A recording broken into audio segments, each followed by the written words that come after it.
done. You're going to be taking splinters out of your fat asses all night long because you got some fat asses. The only chance you have no chance. If you had a chance, you need to run lickety split.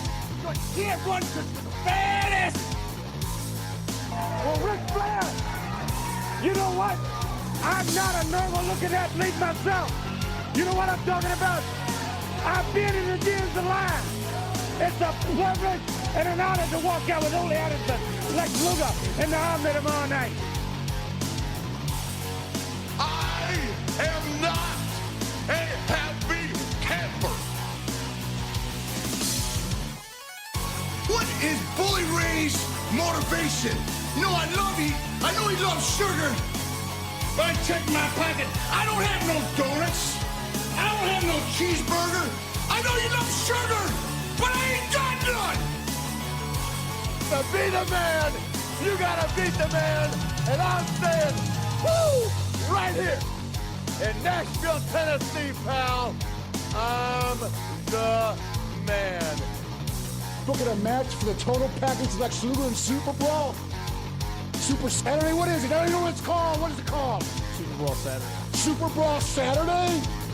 You don't lose faith in winners.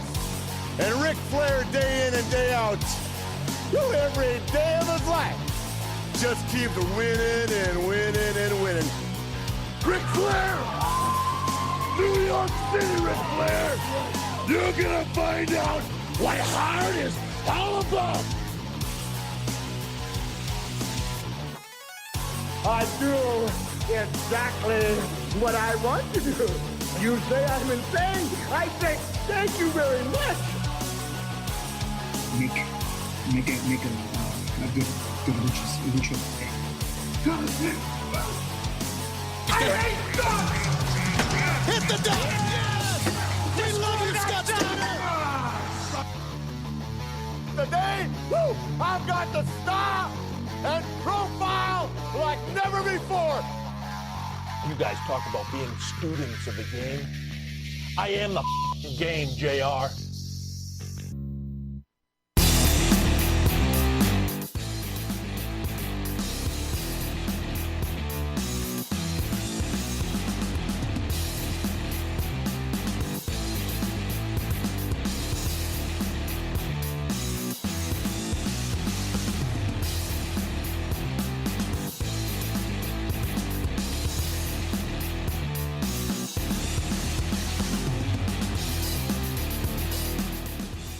Yeah, that was a little loud. Sorry about that, everybody. I didn't know it was going to be that loud.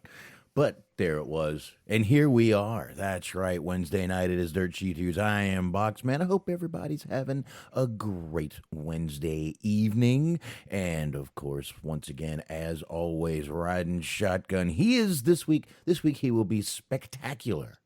Smart Wahlberg. Never promise them anything you can't deliver upon. Okay, smart-ass Mark Wahlberg, right here with you, everybody. I promise to try. I don't promise to be good. Well, I think that one's a little easier for you to live up to, man. I really do. But yes, how are you today? Apparently, there's a lot of bad weather going around.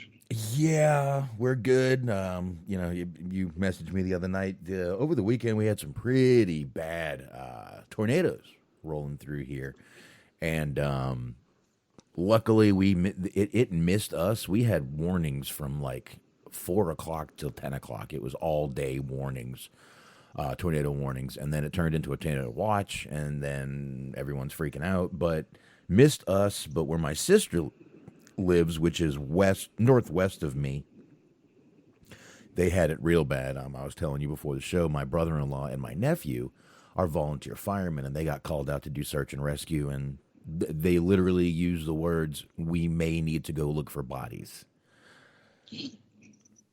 Yeah, that's great for a 19-year-old to go do, isn't it? Mm-hmm. Yeah, load up in the car. Let's go look for bodies. Ugh. On a slightly lighter note, I say that to say this. I was telling you before we got on the air, there's a tree that came down in this street that I'm on. Power went out for a couple hours, and there's currently utility out right now by my house.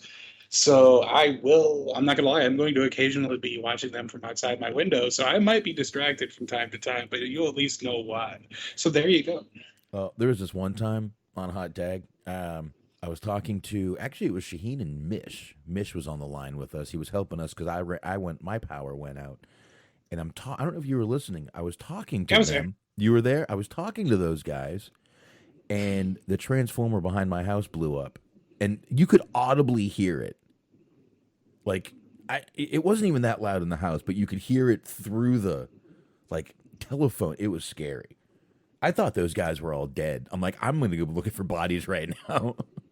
I may or may not have been on like the post show for that. Were you on there too? I know because I know Mish got me and Shaheen working that night, but I think you were at least in the chat that night. I know that. There's a couple of like after shows that Mish was on that I was also on. True, but I don't remember if it was particular one. It's neither here nor there, really. In the grand scheme of things, it doesn't matter. But well, I think my power popped on about 5 minutes after we went off the air that night. So, but, those were the good old days when there was transformers blowing up in the backyard. Oh, the times. Well, it's funny because when I was seeing them work on that, that's what came through my head. It's like, I hope nothing fucking blows up. Yeah, that was pretty fucking bad that night. That was scary. It really was. It was a little scary. So, but I'm glad I walked out there and they were all fine. They were all just a little shook up, but they were fine. Right.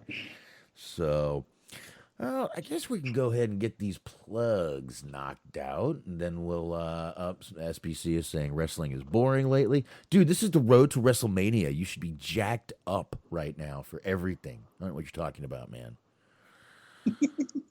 It's the trip where you just see nothing but cornfields. It's like I have routinely made the trip from Tennessee to Chicago. It's about a 12-hour trip when you stop for food and gas. But the only way that it gets broken up is half the time is cornfields, half the time is mountains. Well, at least you're not running backwards through the cornfields. No, not this time. Not this time. They didn't pay me enough last time. I won't do it again. Mm-hmm. Last time I fucking accept payment in Bitcoin. Oh, those crazy meth heads. That's the last time I accept payment in catalytic converters. All right. Yeah. Yeah. I put it on my car and the motherfucker's still just a Kia. Didn't turn into a Cadillac at all. Bunch of fucking lies. Oh, shit. Actually, at my last job, the one I was miserable at, someone did have their catalytic converter stolen right out of the parking lot. Like we watched it happen on camera. I've never known anyone it happened to until that day. But if you had seen the couple that they took it off of, those two looked like it could have been something. Anyway, meth involved. Let's get plugs out of the way, and we'll go ahead and get into it. There really isn't a shit ton to get into tonight. We got a few things. Hopefully, we're not going to spend a ton of time on a lot of it, but not a ton of stuff to get into. Of course, we did have AEW. We'll talk about that. It was a good show tonight. I had a damn good time watching it, and I found a new way to watch it. Thanks to my wife. See, did you move to Canada and you're watching it on TSN? No, I'm sitting there. Yeah, but we'll get plugs out in a minute. I'm sitting there talking to my wife, and I dread watching this show because the way I watch it usually locks up. It's a pain in the balls. I've been bitching about this for how long? Months, weeks. Finally, she goes, "Hey, is there an app for the station it's on?" I said, "TBS. I'm sure they got an app." I looked it up. Fire Stick. Boom. There's an app. She goes, "Hold on." She logs into her dad's account because she pays his bills. Boom. TBS. You can watch AEW live on the TBS app. I didn't know you could do that. I didn't know she had a way to log in. But I've been bitching about this for months, and I'm like, how long have you been able to do that? I didn't think about it till now. No. How long did you know you could have done that? 3-4 months. Oh. I had one lockup the whole night, and it was like a 2-second lockup. Of that old familiar catchphrase? Stay single, folks. My wife. Oh, Hey, we all still love Borat, huh? I've never seen any of those movies. Yeah, they're not bad. I did like him in Talladega Nights. But now that I think about it, actually, no. Because, like, knowing what I know about you, Borat's probably not a good movie.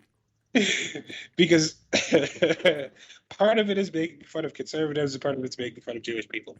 So there's really nothing in there for you necessarily. I think he's Jewish, isn't he? Cohen's a Yeah, yeah. he is. But that's part of the character. Nah. Because he actually literally has a song in character called Throw the Jew Down the Well. Oh, So there you go. throw the Darby Allin down the stairs. Throw the Jew down There the you well. go. Same thing. Same thing. See, it's all in context. See how that works? Mm-hmm. Yeah, that's how that works. Anyway, I've been talking about plugs for a while, but it was a very good way to watch the show. If you didn't know, and it's connected to your cable, you can watch right there on the app. Didn't know you could do it. Now I know. I will be watching like that from now on. So, anywho, it's the plugs. We're gonna get them done real quick. We're gonna knock them out, which means that's right. Hi, Marks. It's Cheese Man, it's Mojo, it's G-Wiz. It's every Sunday night, 8:30 p.m. Eastern Time, where Mixer.com/Metal Myth Podcast Network. You should already be following them. If you are not, click the follow button, as you should be doing for us, too. So definitely check those guys out. Once again, the High Marks. You can also check them out on YouTube under the same Metal Myth Podcast Network there. And definitely check those guys out. And of course, you got Bobby Anthem, Bobby Blades. They are the Inhumans. They're on the Inhuman Experience. And you should already be subscribed. If you are not, get over to your great podcast downloading platform and hit subscribe for them.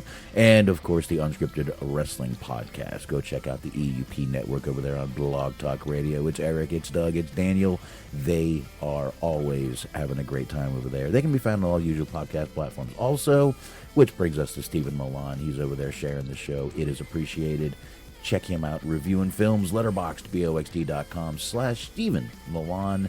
And I will be back Saturday. I might need to start late, but I will be back with a movie. I had a absolute great time last Saturday talking about 70s music. If you guys didn't hear it, definitely go check it out. It was fucking, I had a blast. I'm doing it again. I don't care if y'all like it or not. Fuck you. Okay. Go ahead, Smark. There you go. It's Mondays, 8 p.m., 8:30 p.m. on the Metal Mid Podcast Network. It is Cheese on Sports. Cheese Man, G-Wiz, Luke Birch, Matt, and myself. I am going to just give people a heads up. I am becoming more and more sick of how my team is running fucking things in free agency. There's a meltdown coming, so you're going to want to listen because I am eventually going to lose my shit on air, and you're going to want to be there for that. But what you're also going to want to do is listen to Mojo Ander's Most Dastardly Show. You can find them wherever you get your gosh darn podcast. And last but never least, be sure to check out our friends at Planet Raconteur. It's Planet Raconteur podcast with Bobby Anthem, with Dave Sincere, and with Yuck Nasty. All 16 episodes of Season 1 are available for you right now. And be sure to subscribe because Season 2 is rolling down the pike. There you go. All right, Smark. I got a little bit of that, a bit of an echo, underwater echo. Weird. I was fucking with something while I was doing that. I'm not going to lie. I'll stop doing that. Yeah, actually, it's gone away now. It's a little bit better. There you go. All right, let's turn this music down so we're not bothered by it, or no one else is bothered by it. And I guess, let's see, what do we got here, Smark? What do we have here? Let me get the two you got here. I think you only got two, right? Three. You've got three. Let me get them pulled up real quick so I'm not doing anything. There's three of them right there. Let me get that closed. All right, let's start with something. I guess we'll just start with something that we don't need to really dig deep into. Just kind of mention a little bit. WWE has set aside a date in September, and it looks like it could actually be for a pay-per-view in the UK. about 20 years in the making. They're saying it's been about 20 years since they've done this. Obviously, it's a little different now, but it's September 3rd, and it's at the Principality Stadium in Cardiff, Wales. And it's actually the exact same weekend that the All Out pay-per-view is happening. So I don't know what's going to happen. They may not do a pay-per-view. They may just do one of their special shows. Who knows? But yeah, they used to do that quite a bit back in the day. They would have those rebellion pay-per-views and insurrection and things like that. Right. Yeah. Well, according to WrestleVotes, Mark, sources within WWE have confirmed that a UK pay-per-view is happening this year, and it will go down on September 3rd. So if WrestleVotes says it, I mean, it's gotta be true, right? That's right. So there you go. WrestleVotes it is. That's what they said. So there you go. But yeah, it's all going to be a little different, obviously, because we got the time difference between them. What is it? 12-hour time difference? I think it depends on the specific time, place, but yeah, about that, I think. Because some of them are like 8. Right. I might be wrong. You know what? I think it only might be 6. No? I will admit to being fucking dumb and not realizing that there are daylight savings time exists outside of the U.S. I learned that this week, and I also learned that fucking the date that it happens depends on what country you're in. Oh, well, because England daylight savings time is different from Australian daylight savings time is different from our daylight. We're the only country right now that's in daylight savings time, as far as I know. Probably also Canada, but well, I mean, it's you gotta. Doesn't have to do with the sun or something. Yeah, the hemispheres. The sun monster, right? Right. Every time this happens, everyone's all up in arms. I don't want to do daylight saving time anymore. Let's just stop it. Oh, shut the fuck up. Your phone clicks over for you. Stop with the excuse your alarm didn't go off. Stop it. Stop it. Stop it. It used to particularly affect members of my family because they would go out drinking. So in the springtime, it would suck because you would lose an hour. But in the fall time, you would be better because you would gain an extra hour to get drunk. True. I get it. I get it. I do. I really do. And I do. So, but yeah, there you go. But anyway, has been a long time since they've done a paper. They did do one in the UK alone. I'm right. Yeah, they did do one, right? A long time ago. They did the tournament. Yeah. A while back, the UK tournament or whatever it was that had like Pete Dunne and some other people in it. No, I thought like 20 years ago, I think they actually did a pay-per-view over in the UK. I want to say it was it a SummerSlam? Was it a... Well, they did do the SummerSlam where it was like Bret Hart and British Bulldog, but they've done a couple of, like I was saying, the Rebellion Insurrection shows, stuff like that after the brand, or not the brand split, but after the invasion. Invasion, yes. That wonderful, wonderful invasion we saw. Aha. There you go. Well, again, that's nothing we really need to dig into. I guess we'll see how it goes. And again, it being the same weekend as All Out, but All Out would be on a Saturday, and then this is a Saturday also. Ooh, would All Out move to a Sunday? I don't know. Huh. Well, Revolution was Sunday. They keep fucking changing it. Is the problem? Is it Saturday and Sunday? They keep alternating. It looks like it's going to be Sunday from this point on, but we'll see. Yeah, they change it up. They're just trying to shake it up, smart. There you go. That's all they want to do, just shake that bad boy up. So, anyway, again, that's nothing we have to spend a shitload of time on. And let's see. Let's go ahead and get into this real quick, smart. Yeah. This ain't gonna take long either. Since we watched AEW tonight, I guess Hobbs was doing an interview. And was on the Superstar Crossover podcast and was telling him about CM Punk and how CM Punk literally, after each of his matches, CM Punk will sit down with him and watch his matches back and, give him feedback. What did you do wrong? What would I have done? But that's pretty goddamn cool of Punk. He said basically He said, Punk is one of those dudes after every match that I have airs. He always sits down and watches it with me, Hobbs told the Superstar Crossover podcast. So we sit down together and we break down stuff. So he may get mad, but I told the whole world punks, you're that dude. That's what he said. That's how it's written. But anyway, he keeps on going. He said, but that match in Arthur Ashe in New York City in front of 20,000 plus people, it was crazy. And that whole night had a special meaning to me, and Punk knew that because it was a month since my mom had passed away. So it's just emotions and everything was everywhere, you know?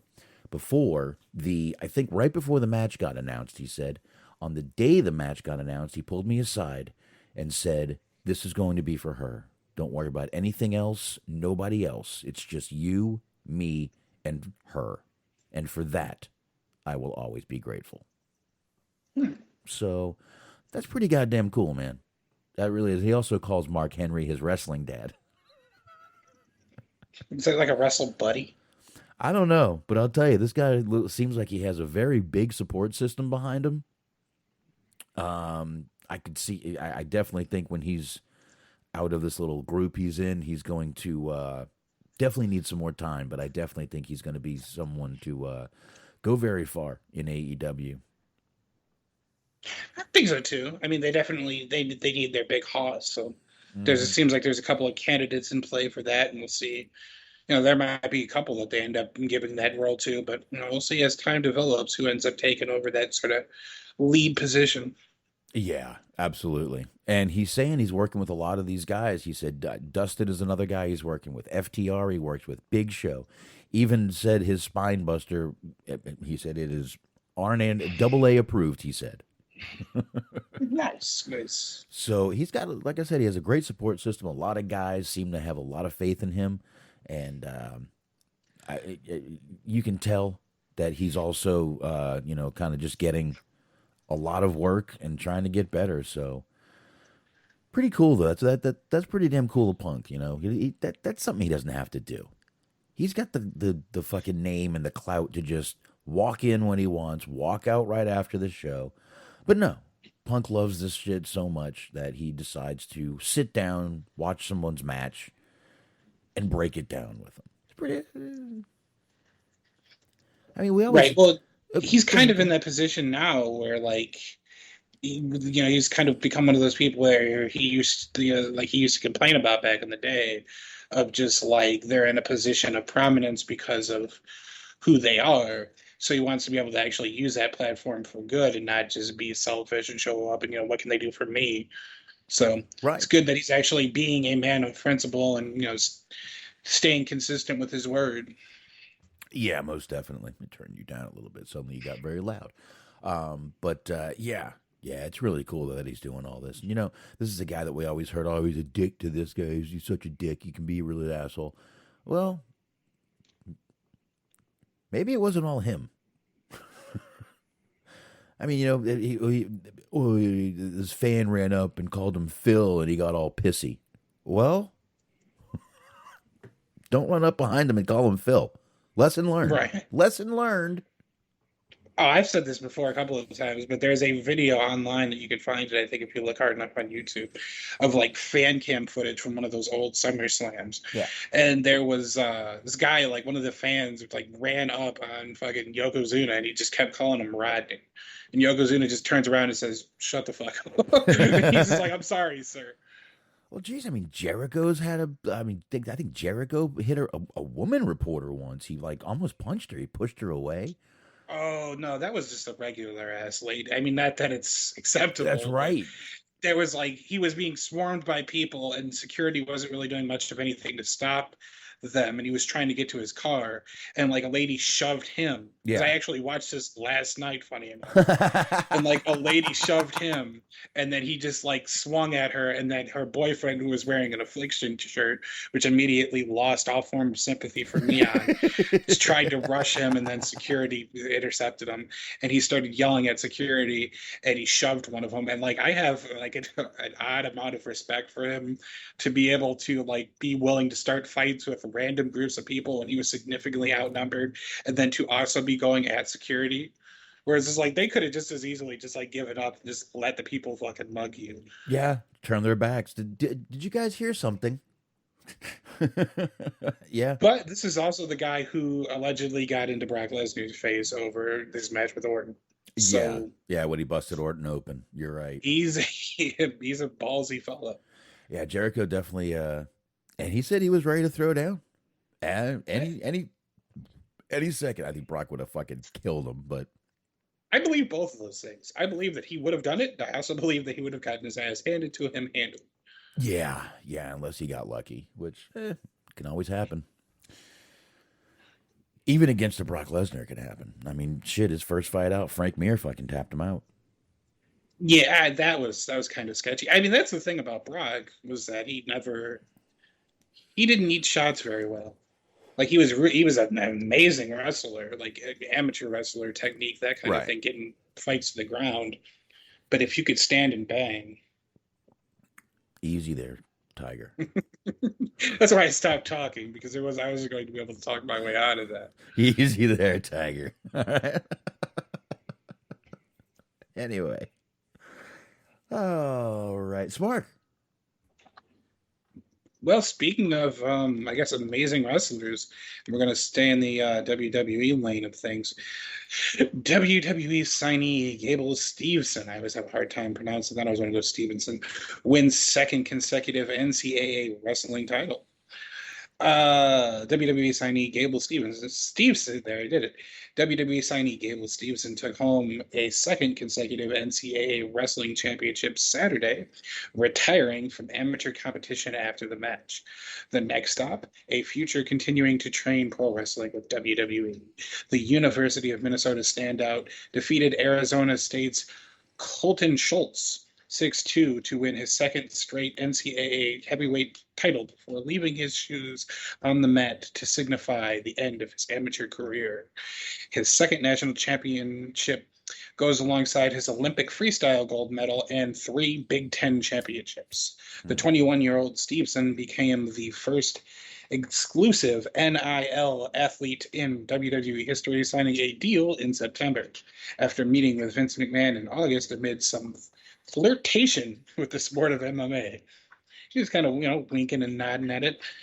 Want to do some banging. That deal was of I lost the thread. That deal was of the multi-year variety, allowing Steveson to remain in school while also training in pro wrestling at WWE Creative's facility near campus. His contract begins after he graduates this May. Despite having no experience in wrestling, Steveson was drafted to the Raw roster last year's draft. So there you go. He done won himself another title. And I didn't know that you could retire from collegiate competition. I figured, he just kind of graduated. But he's apparently deemed himself to be so good that he is retired. Well, I don't know. Either way, he made a little spectacle and got a little press from it. And his brother is also under contract. I believe we talked about that a while ago. Name is Damon Kemp in the Performance Center. So I don't think we've seen him yet, but I got a feeling this guy could. I have a feeling they wouldn't have announced it and been so. I don't know. Like I said, just they wouldn't have announced it. They wouldn't have brought it up. They wouldn't be pushing this guy so much already if they hadn't seen him at least train and maybe know that he can catch on right away. Perhaps. I mean, if you look at there, I will post in the Mixler chat, but there is a picture of Vince with him, presumably after he won that second championship. And he just has himself a big shit-eating grin. And you can just tell that he, no matter what, this man is getting a push. It's just like, it's my guy. He's dollar signs in his eyes. I have got to find out where Vince gets his fucking ties, dude. I love these ties with the solid knot on top and I love them. Men's Warehouse. I doubt it, but I haven't seen a tie like these. I need to definitely check these bad boys out. I like the whole suit. A little purple, kind of light purple, dark purple. Got the dark purple tie on. Got the purple shirt. He's decked out, man. I'm loving it. I'm loving it. Then you got Gable over there and the Oh, the black on black. But they're in the Raiders. Looks like they're in the Raiders locker room. So makes sense. Makes all the sense in the world. That's it. Yeah. Yeah, man. But I really feel that they've probably given him some sort of tryout, done a few, watched him do a few moves and said, oh, he'll pick this up quick. So I guess we'll see. I mean, only time will tell on this guy. So there's really not a lot to dig into. I do have to say, Gable looks a little. Those eyes are. Maybe it's the smile making him squint, but I don't know. I mean, to be fair, like, if you were in a room with Vince, he probably would be a little bit off guard, too, because you have no idea what kind of wackadoo shit Vince said to him before this picture was taken. Man, I know, but I mean, Vince just, it's getting sad. It's getting sad. He's just, I mean, look, the guy's starting to look his age. There's nothing you can do about it. I mean. He for real looks like a wax sculpture of himself. He does. Look, man, Father Time is a bitch. You can't do anything about it. We're all going to get older. We're all going to look weirder, different. Hair's going to fall out. Vince is doing his best to keep that hair as high as he can so you can't see the bald spots in it. But it's just, I fucking love the guy. It's like, I mean, how many times have I said I wish Ric Flair would stay off television? I just want to remember Ric Flair for the greatness that he was. Well, that's fucking shot to hell. So, I mean, what do we got left, man? What do we got left? Nothing. We're fucked. Yeah, I don't know. We got no. Well, the one only left. name that came to mind was Terry Funk, but like, yeah, there's Terry. he's retired a billion times too. So it's like, Yeah, but we always have Roadhouse. that's true. And he's never done anything to like smear his legacy. No, just besides doing all that. I mean, but trust me, Ricky Morton, actually. How about that? there you He's go. still out there. He's doing fucking Canadian destroyers now. He'll eventually be doing corkscrew 630s. Absolutely. Don't get me started on the Rock and Roll Express.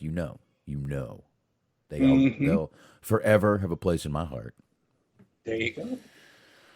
Can't believe I've never talked to those guys. You try to get them on the show once, like a birthday or something from me. There you go. That's what I need to do. I bet they would do it.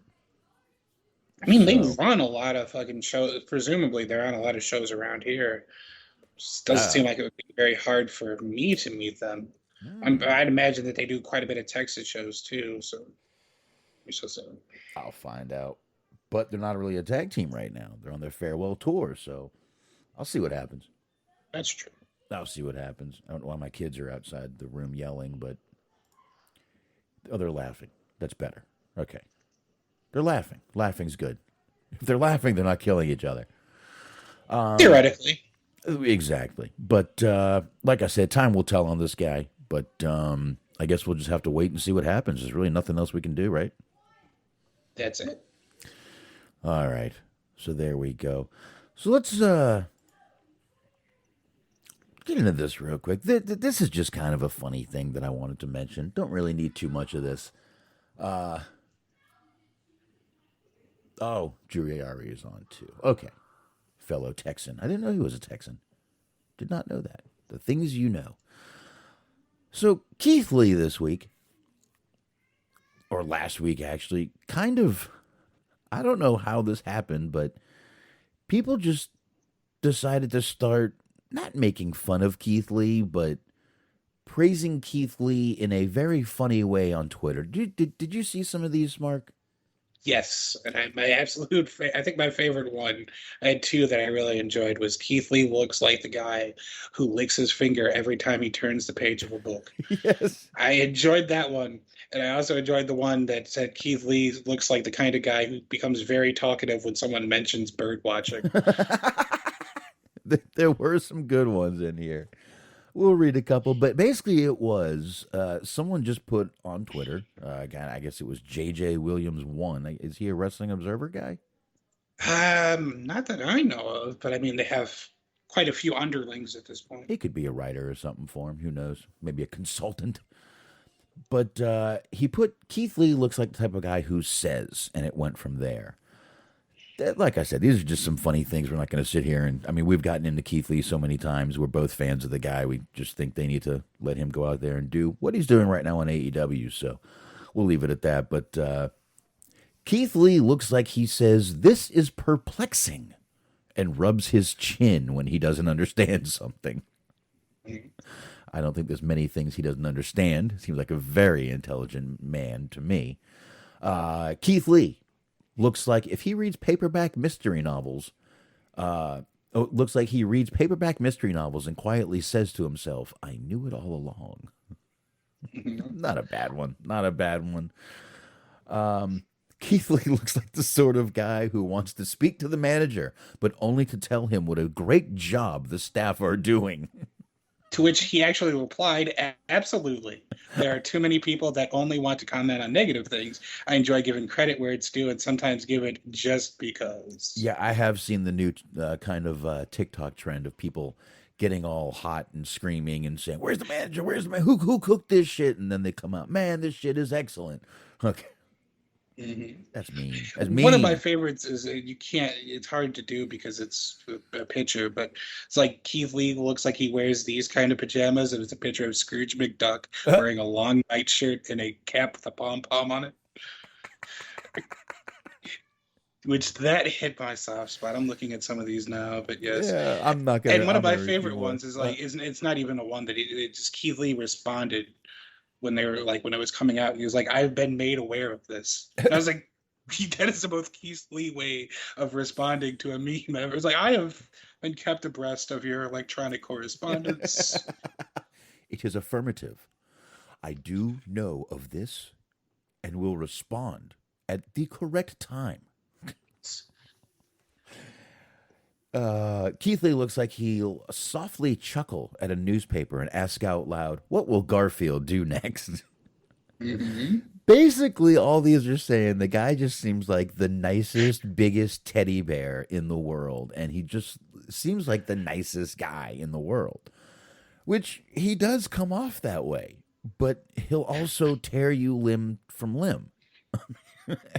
Just be honest here, you know? Mm-hmm. Keith Lee looks like the kind of guy who says, "Well, well, well, what do we have here?" when he catches you in the fridge at 2 a.m. Yep. That does seem like that one seems very Keith Lee. I will admit that. If Keith Lee does not already have a fully furnished study with a ship and a bottle mounted over the fireplace, then we failed him as fans, is what one tweet said. Which, yes, he absolutely does look like he has a study. Yeah. And like he's just like sitting there with like fucking smoking jacket. Oh, shit. Keith Lee looks like the kind of guy that would still tip even if the service is bad. Well, I do that too because I always give places more than one chance. Mm-hmm. Staff could have had a bad day. Waitress could have been pissed. Waiter could have had a bad day. You just don't know. I always give a restaurant one more chance if I have bad service. If the food is good, I'll go back. If I have bad service, and I'll even tip the second time, even if the service is bad. Yeah, I don't want anyone spitting in my food, dude. Right. I'd rather spend 25% than get my food spit in next time. See, I I always back. tell people, and it's not going to make anyone feel any better, but like it's far more likely that someone just didn't wash their hands than they're spitting in your food. Because there's cameras everywhere. And like, you're going to go to jail if you get caught, unless the manager's like really cool. But then he's putting his reputation on the line, and he's going to stand to get fired and potentially go to jail too. So that's not likely to happen. Yeah. But what can very well happen, some motherfucker going to the bathroom and not washing their hands and then touching your food. Like purposely? Maybe not purposely. That could happen too, because you can't prove that he's doing it purposely to be spiteful unless he announces, or she.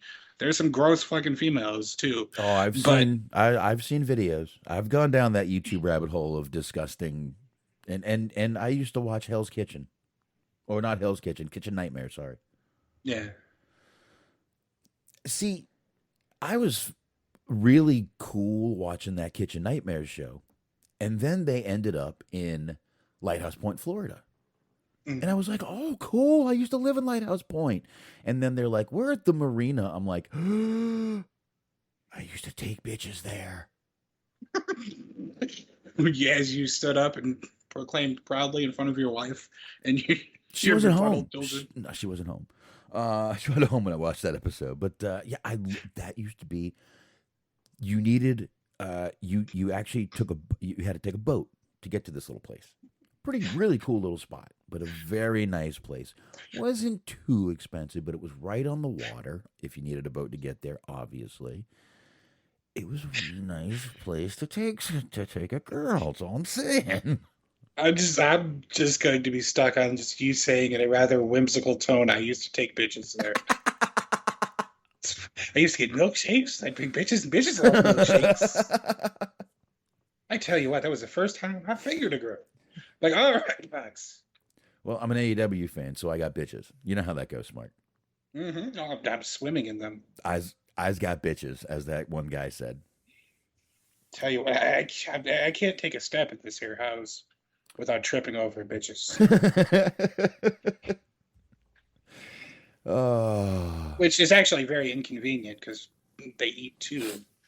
So, you turn on the light switch and they fucking scatter everywhere like cockroaches. You really should call a fucking coroner to get rid of these bodies or something if you're tripping over them.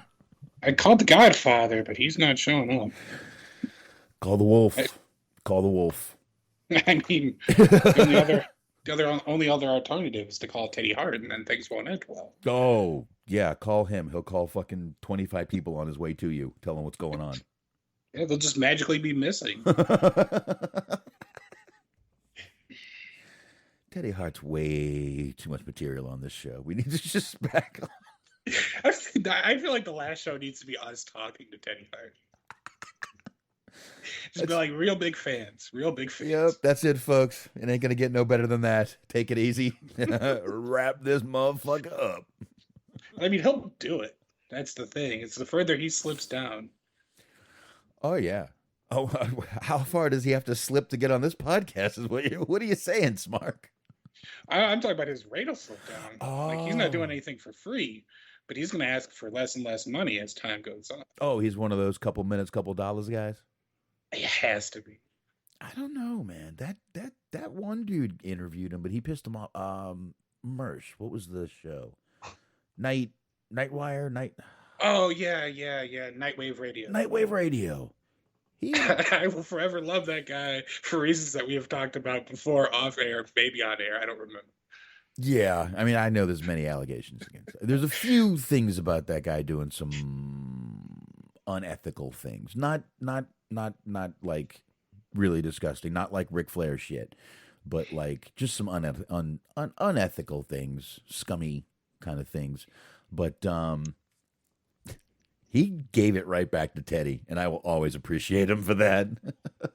He managed to just fucking make 40 minutes out of making fun of Don Tony just by saying the name Don Tony, which I have no problem with Don Tony, but it just made me laugh.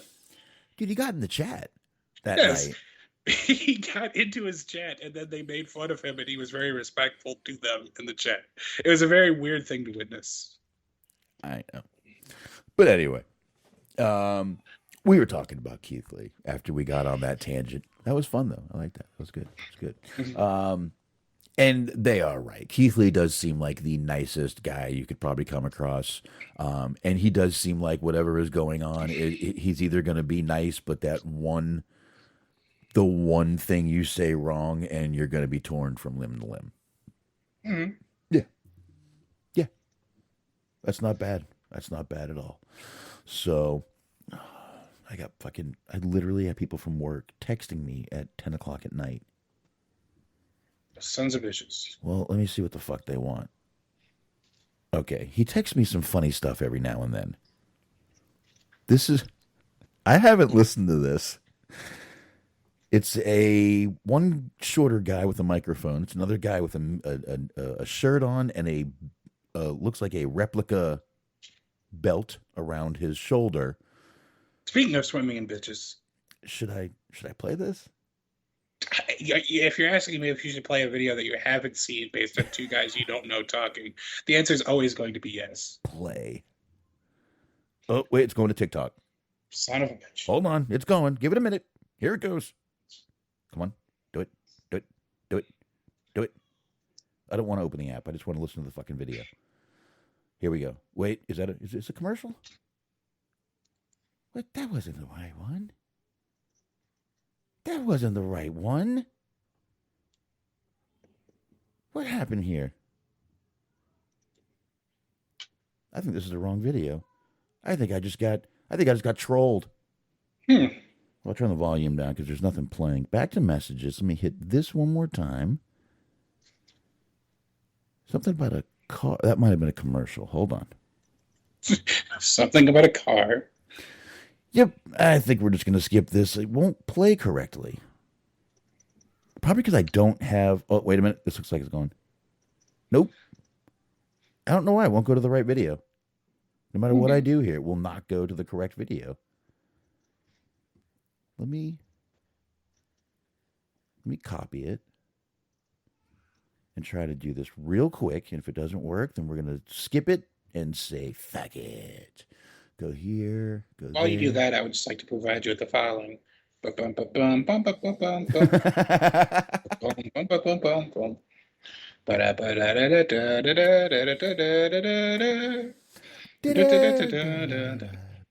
you go.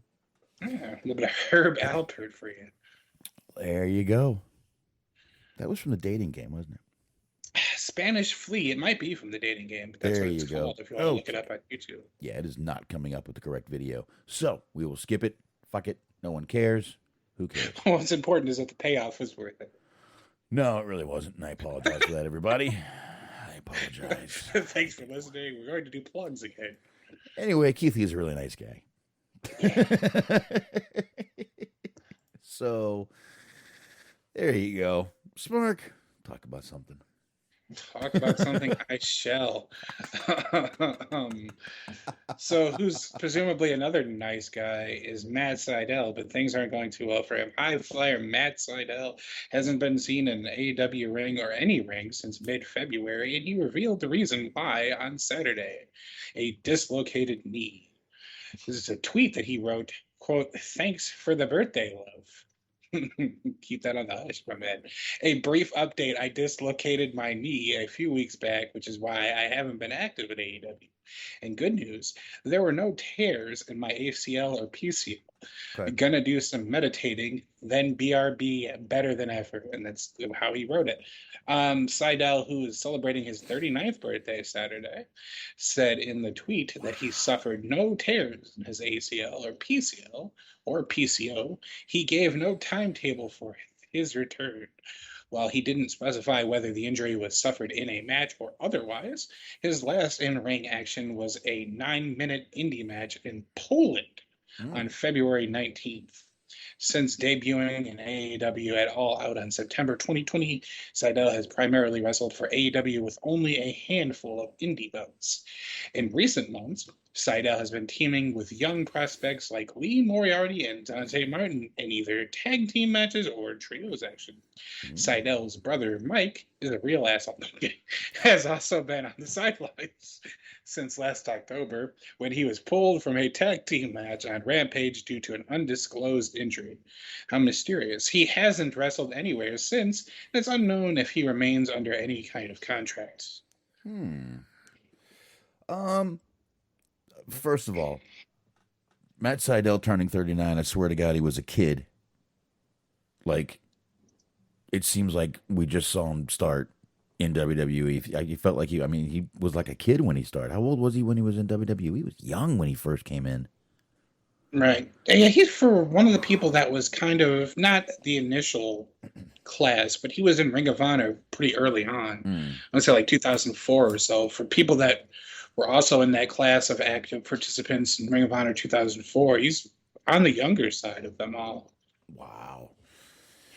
Father Time, man, making us all old. Nothing we can do about it. Let's see. Yeah, I was right. 2004 to 2007 for Ring of Honor. Wow. Started in developmental in 2007 So born in 83, do the math on that. I won't because I'm lazy, but Oh, born in 83. My wife was born in 83. Okay. Wow. Everybody's getting old, man. mm-hmm. All of us. 24 when 2007. Yeah. He was a kid. Jeez, man. And then he got fired for smoking fucking spice. And then I think he got in real big trouble in Japan for smoking actual weed or possibly also spice. I don't remember. I can't win. I smoked the fake He shit. was really lucky that he got out of there without like being in big time trouble.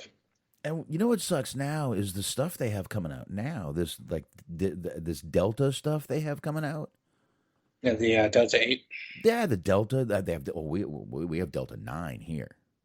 Well, Delta 9 is the shit that actually fucks you up. Like, that's the pure stuff that's in the weed. We have Delta 9 here infused with THC. Mm-hmm. And so far, I mean, I can go right down the road and pick up a fucking eighth for $25 in a store legally. Yeah, there's, I guess it's a loophole of some kind. But My wife brought me home some a few weeks ago, and it was, I'm like, I wasn't expecting to, get baked. 5 minutes later, I'm like, wow, get me more of this next time you're out. Okay. It's good. yeah, I had a friend that was kind enough to share some, I think it was Delta 8, but share some of their stuff with me. And it was an edible form. I done went and ate too much. I went to sleep because I was too high. Woke up still high. And it was very uncomfortable. Like, I had a good time, but, like, I woke up and I was like, fuck. Yeah. That didn't solve anything. It's just sad that, I mean, you get buzzed, but I mean, that synthetic shit back then was just not good. Not good at all. I never tried it. I never even bothered, but I haven't done anything in a minute, but right now, fucking everything scares me because people have been putting the fentanyl on fucking everything left, right, and sideways, according to the news. you just gotta. I've been dealing with my guy for so long. I'm not worried about it. Well, yeah, you have a steady connection. Yeah, dealing with this guy forever, so I ain't worried about it. But well, I didn't know he was hurt. I'm glad he's got no tears. It's just a little, just a little bit of a tweak, dislocation. He should be back sooner than later. That's a good thing. Oh, hold on a second here. Let me make sure. Yep. There's another interesting bit of information. They've put literally everything. I don't know if he wrote this himself or not, but they've put fucking everything from like his wife's and her details to his political standings and all this other stuff. It gets deep into his Wikipedia, but he's also apparently another member of the tribe. I didn't know that. Yeah, says he's resides in Clearwater, Florida, and he's Jewish. Oh. I like him even more. He dealt with self-confidence issues for most of his career. The weekend of his WWE release, he went on an ayahuasca treat in Peru. Oh. The ayahuasca didn't work, but he was next given, I don't even know what that is, legally and medically from a monk. He was given some kind of a fucking, like, I don't know, horse tranquilizer from a monk. This caused his spiritual rebirth. He's a Buddhist. His spiritual influences are Alan Watts and Timothy Leary. There you go. Oh, well, okay. Timothy Leary, the founder of LSD, Timothy Leary? That is apparently the one, yes. Okay. Ayahuasca. Well, he's an advocate for psychedelic drugs. I don't know. Well, as is Joe Rogan. So that's to be honest, that's where I heard of DMT and ayahuasca from. America's favorite son, Joe Rogan. On September 23rd, 2016, Cortland was arrested at the Kansai International Airport under suspicion of marijuana smuggling. According to local authorities, Cortland had 2.12 grams of liquid marijuana, I don't know why that was hard for me, hidden within an electric cigarette. Cortland was convicted in Osaka on October 13th. On December 1st, it was released from prison. It literally says it was released. How the fuck did they catch him with liquid if he had it in like a vape like this, like one of mine? God only knows. He might have just been high as shit. Well,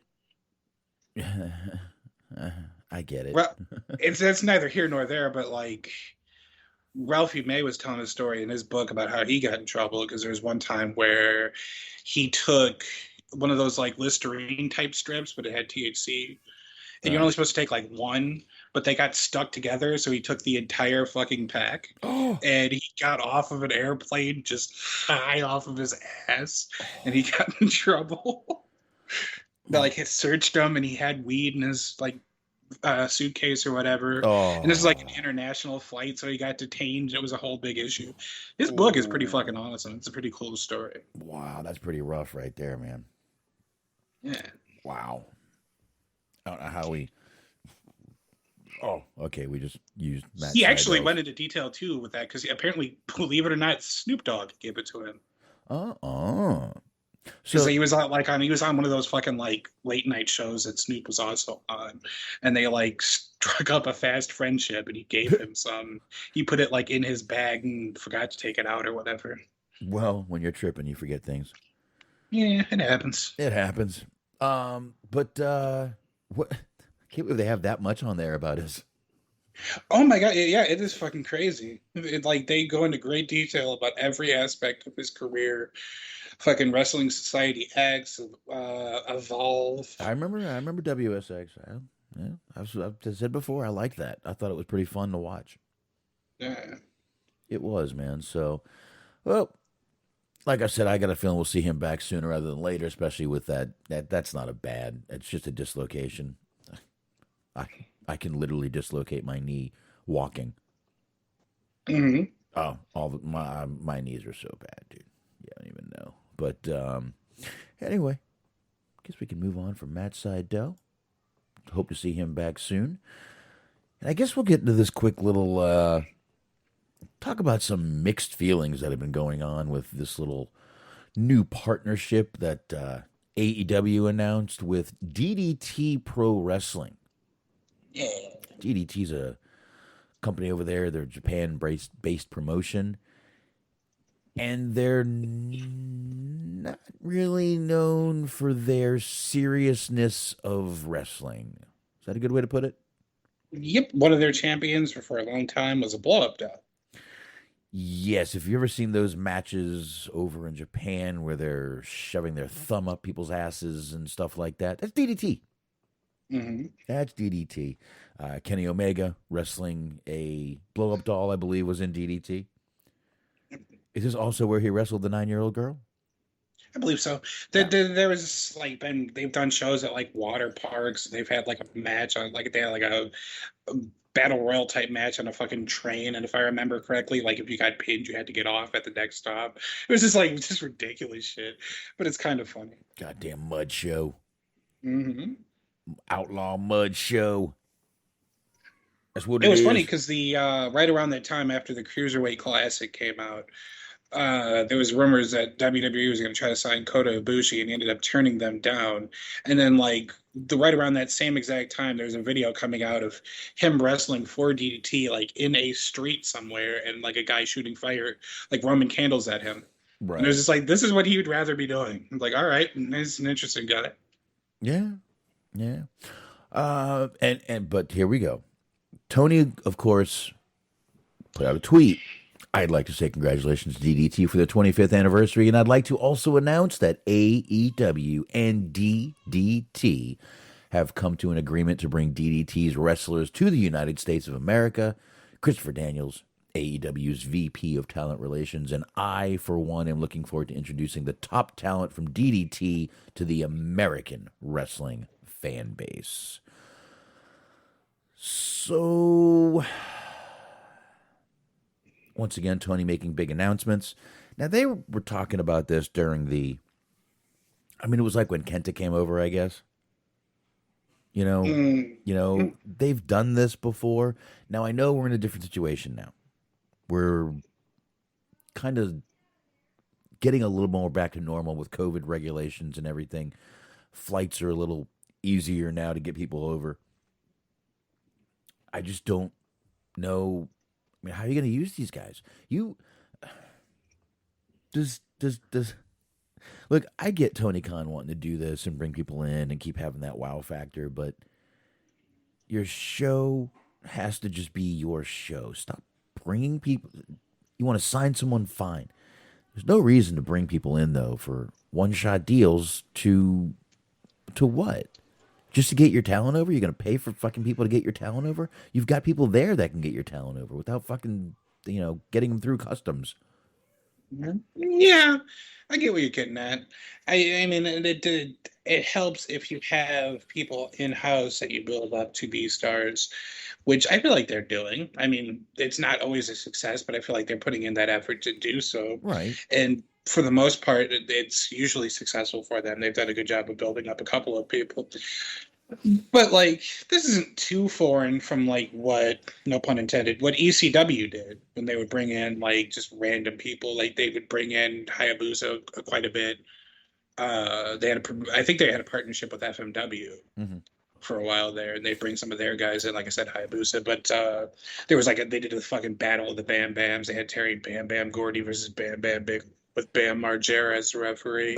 It was a lot of fun. But yeah, I mean, promotions have done this. It's not that big of a deal, I don't think. And the only time I was ever really critical of it was when they were bringing in early on, they were bringing in a lot of women from Japan when they didn't already have a stable women's division in place. And you would get people that would like, this performer or that performer, and then they would just go right back to Japan. It's like, you're putting a Band-Aid on that. You're not fixing or improving the division. They've since done that, but back in the day when they were doing that, it wasn't so good. No, you're right, it wasn't. And I just fear, I'm not going to say I fear that they're going to, but it just seems like you've got this, you've got your storylines right now. They're all going well. We've got the CM Punk thing going on, the MJF thing going on right now with Wardlow. And he doesn't sound like he's done with Punk yet. We've got the whole thing going on with Paige. We've got the whole thing going on with the new thing going on with Jericho. They have storylines in place working well, and they have more storylines in the wings that, they don't get on TV every week. What are you going to... This is just throwing monkey wrenches in. It's just throwing matches on TV, in my opinion. I don't know. I'm not saying that companies haven't done this forever, but I feel like this company is still in their, I don't want to say their infancy. I guess they're toddlers now. Would they be toddlers at this point? Something like that. So they're in their toddler. You got to start putting fucking covers on the electrical outlets. They're just out of their terrible twos. And, it's just... Concentrate on working with what you have with your company. I just think there's no reason to keep doing this, keep trying to bring people over. You don't need the wow factor. You need to run your company. I bitched about this before. I just feel like he keeps wanting to go bigger and bigger and bigger and bigger. And if you keep blowing your fucking load, you're not going to have anything left 5 years down the road, 10 years down the road. I see what you're getting at. I could also see sort of the argument of, that there's already such a bloated roster at this point, and there's a lot of people who, you or I or somebody else might be a fan of that they're not using all that often, or if they're, if they are using them, they're relegated to like a dark, or even just sometimes Rampage or whatever. So it's like, yeah, I could see, that there's already kind of a lack of opportunities for certain people on the roster as it is, and then you bring in additional people. I could see how that would be kind of annoying, but I don't necessarily mind it. No, obviously this is one more thing where we have to just see how it goes, see if it works, see who he gets, see how he uses them. But it's kind of the tale of two extremes, really. Yeah. Because the problem with WWE is that it's the same matches over and over and over and over and over again. And then with AEW, they have so many different fucking people, and they're bringing in so many different people that it's like it's the exact opposite side of the spectrum, but still kind of on the too much, end of the spectrum. Yeah, and I know people aren't like leaving that company, but it's kind of becoming like a revolving door. You know what I mean? Starting to. Yeah. Which we didn't talk about last week because it just wasn't important enough. But Joey Janela has opted not to re-sign. Yeah. I mean, there's other people too. I get it. And I hate to say, but these are people that they're not really using on television. They're regulated to, like, like you had said before, Dark or Elevation or some other fucking YouTube show that maybe they can bring them back for an episode of Hey. Anyway, we have established that is how you pronounce the show name is Hey and then a pregnant pause. I wish we were on YouTube so y'all could have seen the stare. It was good. Hey. What kind of fucking name is that for a show? That's actually a good point by SBC in the chat here. Skinner for WWE Hall of Fame. There you go. Why not? I mean, he put in more work than Sharmell did. I could think of a lot of people who put in more work than Sharmell. Now, I did, let's admit, Sharmell as Queen Sharmell when King Booker was around was some good stuff. Sure. I will give her that, but boy, Hall of Fame off of one good run. They're running out. They're getting low. Their tank is running low. But the problem is I read a story like a couple of weeks ago where they literally said not just everyone can be in the Hall of Fame. And I literally at the times retorted with bullshit. Yeah. Now they haven't even announced, and we're only a couple of weeks away. Shit. They haven't announced less than 2. Yeah, less than 2 at this point. They haven't announced the celebrity. They may not do it this year, but they always do someone. Maybe not. Fucking Bad Bunny already. Knoxville. Maybe. Bring Trump back. That would be fucking wild. I'm obviously kidding, folks. Take it. No one lose their fucking mind. I'm joking. It's a joke. Take it easy. Calm down. He just goes on a 20-minute tirade about Alec Baldwin. Oh, you want to hit me? Shoot, how about that Alec Baldwin? All right, this is wild. That guy is having a breakdown, and I completely understand why. I really do, and I really feel he's having a break. I got to tell you, I've played the scene from Alec Baldwin. He's great in movies. I like Alec Baldwin. I really do. I feel bad for the guy. I mean, he Brandon Lee the guy, and there's. You know what? I know I'm this. I'm not a guy, but you're right, and I know I'm this conservative. I'm supposed to hate the guy. I don't hate the guy. I really feel bad for him. No matter what I think of his political views, something really awful happened, and he was responsible for it. No matter what listen, I don't care. Oh, I didn't pull the trigger. There's only one way a gun goes off. You pull the trigger. I really feel bad for the guy. I think he's going through some shit. I really just feel bad for the guy.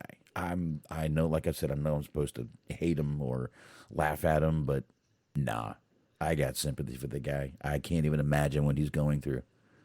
Can't even fucking imagine. I was saying, we were talking about guns last week, and I said last week I'd never want that on my conscience. We were talking about Scott Hall. He's got it on his conscience now. No, sure. And I get he's trying to, blame people, and I get it, dude. He's going through a hard time right now. So I just see a lot of people really shitting on the guy, and I'm like, yeah, that's really gonna fucking help. Like he's reading any of it. Number one, right? But I don't know, man. I just I feel pretty shitty for the guy. I think he's a great actor. Some of the greatest scenes in television he's responsible for. That one from Glenn Ross is one of my favorite scenes ever, where he just comes in there and gives that 10-minute speech. I love it. Always will. So anyway, I don't know why we had to bring that up. And it was your fault. No, you mentioned Alec Baldwin. You mentioned Trump. It was a joke. Yes, I know. So is the Alec Baldwin thing. Well, as Trump said, how about Alec Baldwin? And then that's how we ended up down this rabbit hole. So Glenn Ross. Yes. Okay. Welcome to Hollywood Hangout. We were discussing Glenn Ross. That is a good. I have not seen the film, but that will not stop me. Oh, you've got to. I got a lot of shit that I need to watch. be depressed when you watch it because you're going to be depressed after you watch it anyway. That'll be no trouble. Let's see. I'll look to see if it's streaming somewhere. If not, I can do the old Google Drive thing if you need me to, brother. Sure. So let me know. Smark, you got one. I got one. Why don't you go ahead and knock yours out? Sure. I got to bring it back up because I literally just tapped out of it. But I love the headline. Well, this is a levity thing. This was from March 16th, but it's really not a time-sensitive matter. The Acclaimed Max Caster and Anthony Bowens, for those who don't know, have become one of the top teams in AEW through their in-ring ability and crowd connection, which is true, and they need to stop jobbing them. But anyways, the duo will often make an A with their figures to represent the Acclaimed and have turned that into a connection of their own by scissoring with their fingers. Get ready, because there's going to be a lot of this. Speaking to Brandon Walker on Wrestling, the Acclaimed discussed how they started scissoring. All right, this is going to take a lot of work. I had this the first time I read it. But anyways, that came along when we got together. A lot of stuff we did just kind of happened through pure happenstance. Caster is very unpredictable sometimes. Yeah, that's true. The next thing you know, he's scissoring me. He's milking my fingers. Oh, okay. Next thing you know, after a month or so of scissoring, I'm laying on the floor. Oh boy.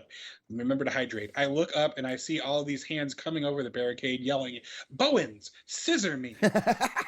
All right, we might be onto something. Between that, everyone loves the Acclaimed, and all these things coming together little by little, said Bowens. We scissored a couple thousand fans during Revolution Fan Fest weekend. Caster added, that's very surprising. Yeah, no shit. When we met fans, it's hard for me to say, hey, would you like to scissor? I'll never say that because it's a weird thing to ask. But fans are coming up to us with fingers out. Can we scissor? 3-way scissor, 4-way scissor, 5-way scissor. We're scissoring all kinds of ways. Elsewhere during the interview, Caster discussed putting together his pre-match raps, and then there you go. So, the funniest things about this is when they do that.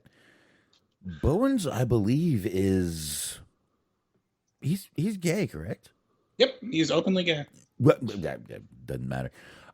Which it just makes it funnier that he's talking about this the way. I don't know.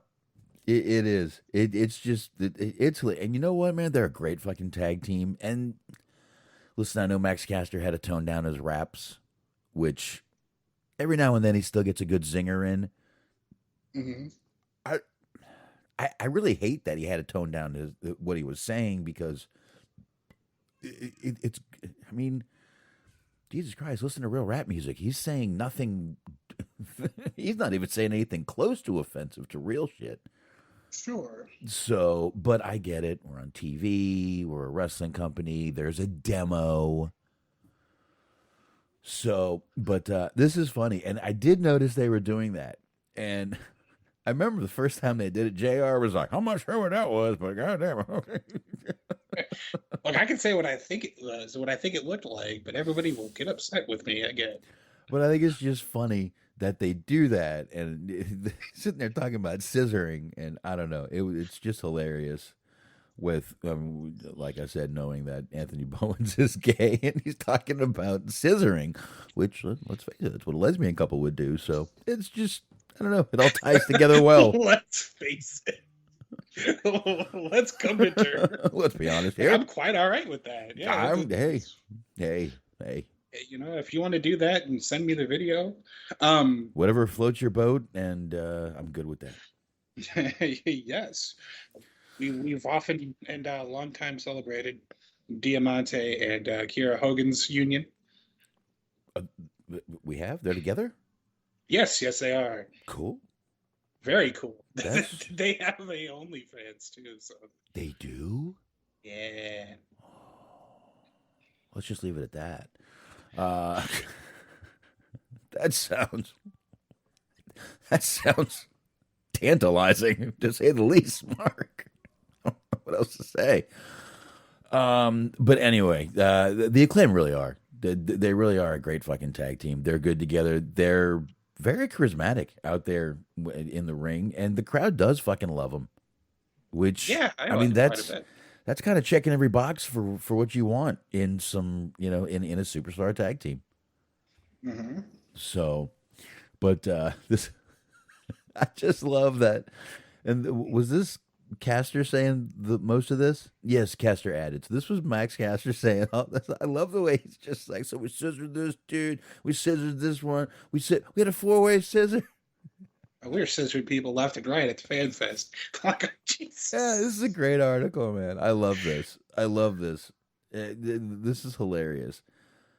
I got to hear more interviews with this guy because I got a feeling he's just a funny guy. Oh yeah, I bet. I really think he is. But Bowen, scissor me. Like, I beg your pardon. Oh shit, that's funny as hell. But yeah, good tag team, man. I'm glad they're getting a lot of love right now. They should be. Yeah, they should be. It just sucks that it almost took Max Caster getting suspended for people to really kind of glom onto him. I'm not saying they didn't have a connection before, but him getting suspended, I think, got a lot more people behind him because no one really thought he should have been suspended for what he said, in my opinion. Right. So I don't know, man. I just think a lot more people kind of, like I said, glommed on to them and kind of realized what they were about more. And I think people just kind of were supporting Max Caster, and look, he was trying to diss the guy.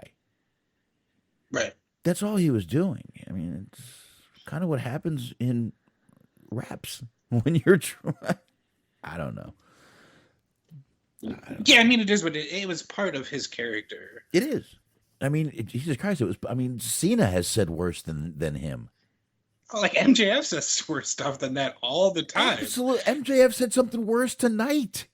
Mm-hmm. Tonight he said something worse. He got religious. Oh, let's give that time because that might still cause. I think that one. My wife was there, and she's like, "That's not gonna go over well in the Bible Belt here." And the crowd started booing. But I looked at her and went, "He don't give a shit. This is what he wants." What I also was kind of unfortunate was they had no way of knowing, but they booked and did a tornado tag match in Texas today. It's okay. I was like, oh, that is bad timing. I know they didn't do it on purpose, but it was already booked. They had no clue. And it was just one of those misfortunate things. One of my favorite type of matches, by the way. Oh yeah, me too. I absolutely fucking love fucking tornado matches. But I guess the last thing we'll get into here is the Jeff Hardy thing. Jeff Hardy kind of did a little interview, and made some comments about what happened that night. Now, people still think for some reason this guy was trying to get out of his WWE contract. Purposely walked out. He purposely walked out, yes. But he wasn't trying to get released from his contract. As a matter of fact, he really thought he was going to get away with what he did. Mm-hmm. Which, by chance, also took place in Edinburgh, Texas. And, of course, F4W Online transcribed the comments from the podcast he was on, which I didn't get the name of that. Yeah, I don't need to. Basically, this is what he said here. He said, that night in Edinburgh, Texas, for some reason, I finished my heat. I took the heat, and I just said, I'm ready to go. Went over the railing, disappeared into the crowd, and naturally, they think I took something, like drugs or whatever. But I didn't. I thought, man, just another unpredictable thing that I can do, and I'll get away with it. But it was more serious than that. But again, it was one of the smartest things I have ever done because everything worked out so perfectly, mainly because my first day in AEW, I felt valuable for the first time. Just the care and love I was shown. Where at WWE, I felt like they were just wanting to keep me there to sell more action figures. Whew. A little bit to unpack there, Smart. Yes. Okay. I let me just get to where I agree. Smartest movies ever made? Maybe not, but for him and his family, it might have been. It might have been the smartest move he made. He might have been. I mean, by the way he walked out, I think he was just done anyway in WWE. Mm-hmm. So if you're unhappy in a situation, you're better to leave. I do agree with him there. And it kind of took balls to do what he did. But he also thought he was going to get away with it. And then WWE started bringing up the whole thing about rehab and this and that. And I get why he was offended by that. Because he wasn't. His test came back and it's come back clean. We would have definitely heard if it did not come back clean. You know that. Right. WWE would jump to get their fucking name cleared if it came back fucking dirty. Right. And yeah, and we talked about that too. It was just how adamant they were, Matt specifically, about drug test him, release the results of the drug test, all that kind of shit. Whereas like normally, like he would have known, he would have been one of the first to know if Jeff fucked up, and he wouldn't have been, because it's happened before, he wouldn't have been at the forefront eating his chest, screaming he's done nothing wrong. It would have just been like, oof, here we go again. Right. Yeah, and it seems like Matt didn't want to.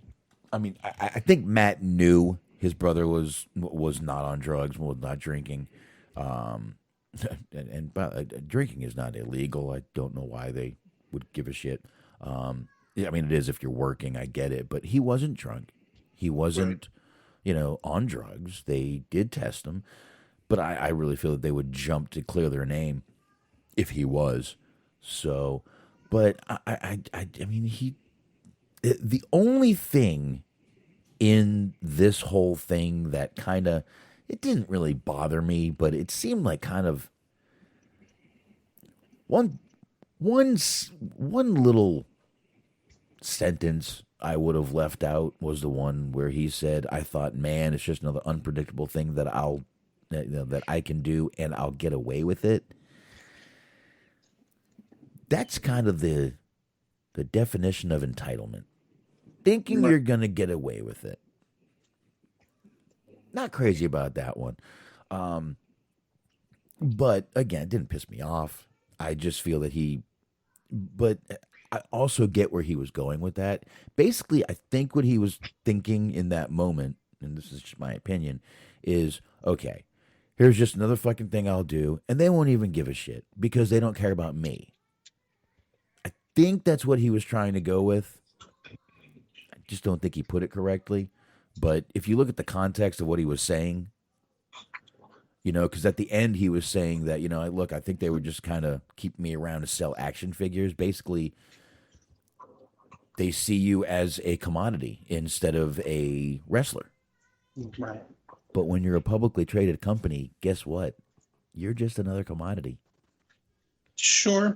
Yeah, I think, I don't know if he was talking about it in this light or whatever, but it's been proven time and time again that there are certain people in the company that they treat better than others. And if you're one of those people that's there because of a name or because of a legacy, that you're probably going to get away with more than your average bear, as it were. But, he's been through the ringer before and he's messed up before and, he's managed to make it through. So he probably felt like, this is another incident, but, get through it. But apparently not. Apparently they didn't, obviously ended up firing him. But like you said, it's probably what he didn't necessarily, I don't think he necessarily was hoping to get fired. Right. But I don't think that he cares so much that he did. No, I don't think so either. I don't think he cared that he did. I think he knew. I think he, in a way, knew what he was doing. But I do also feel that he did feel they weren't going to do anything because they just don't give a shit. They just don't care. And sometimes that's fair. Like, he doesn't have the pull that a Roman Reigns does, but this is also the same company that, the fucking Usos multiple DUIs and nothing ever happens. No. Well, you don't have Cena pull. You don't have Rock pull. You don't have Stone Cold pull. I know listen, you're Jeff Hardy. He's broke his ass for every company he's been in. Jesus Christ. He ain't slowing down. Look what he did tonight. Right. But I don't know, man. I think you might want to clarify that statement. Some people are not happy about it.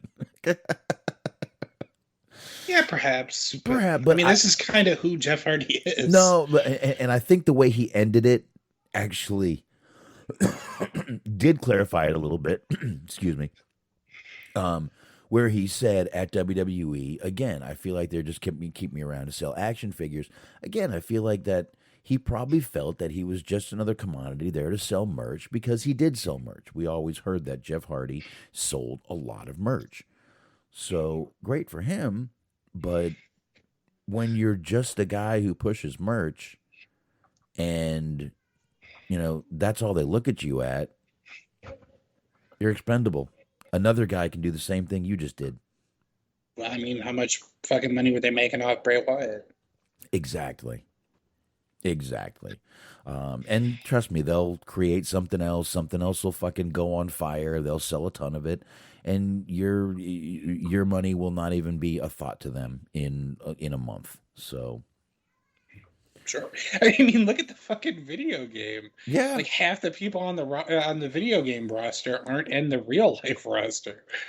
I know. It's amazing what they do. I haven't played it yet, but I have seen the roster and a few things. So I don't know. Oh, Dirk wishes he could sell merchandise. I do too, Dirk. I need some out of beer, out of here shirts.